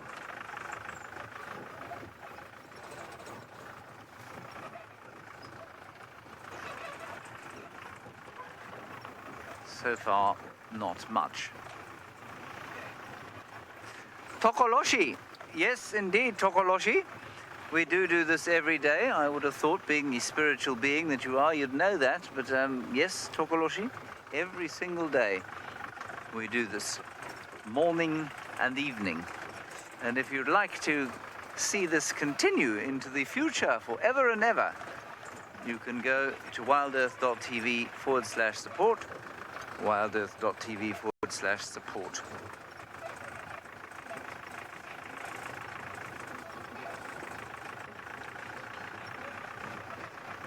Right, the waterhole is here. Is there going to be a great big pride of lions? A squadron of tawny cats? No. Look, Owen. It's a collection of bunnies. You got them? Yes, they're very red. There's your IR on. And I can tell you that there are 1, 2, 3, 4, 5, 6, 7, 8 bunnies in this clearing. This is obviously a popular bunny meeting spot.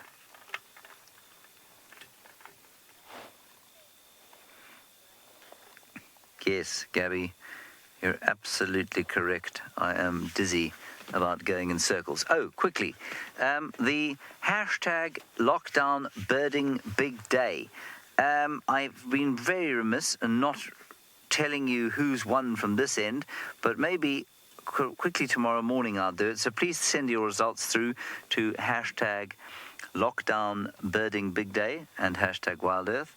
and I shall announce the winner. The winner from my end was somebody at Londolozy, David Doyle Dampier. 39 birds he got. He wasn't allowed to leave the camp, so or his home. Oh, there are lions calling. Way to the south, a male lion.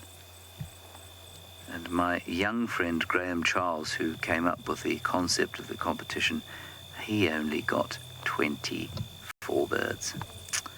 Poor Graham Charles.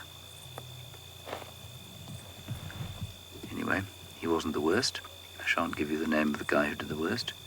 Very difficult birding in parts of the world.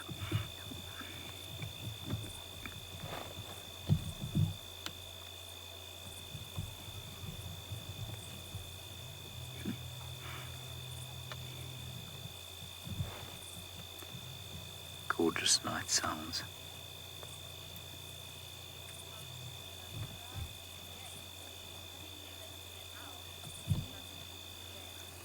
James, I have never seen an owl killing a scrub hare.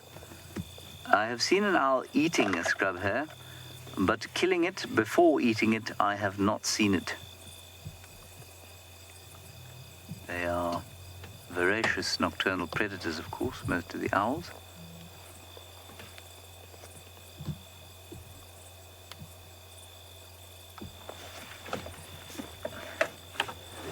I'm now being savaged on my legs by members of the insecta. Right, everybody, we are almost done with our drive for the evening. We will, of course, be back tomorrow at 0600. That's Central African time. Thank you to all of you once again for joining us. I hope you drew some healing and drew some fun and some laughs and some appreciation for the wonders of nature from our drive today.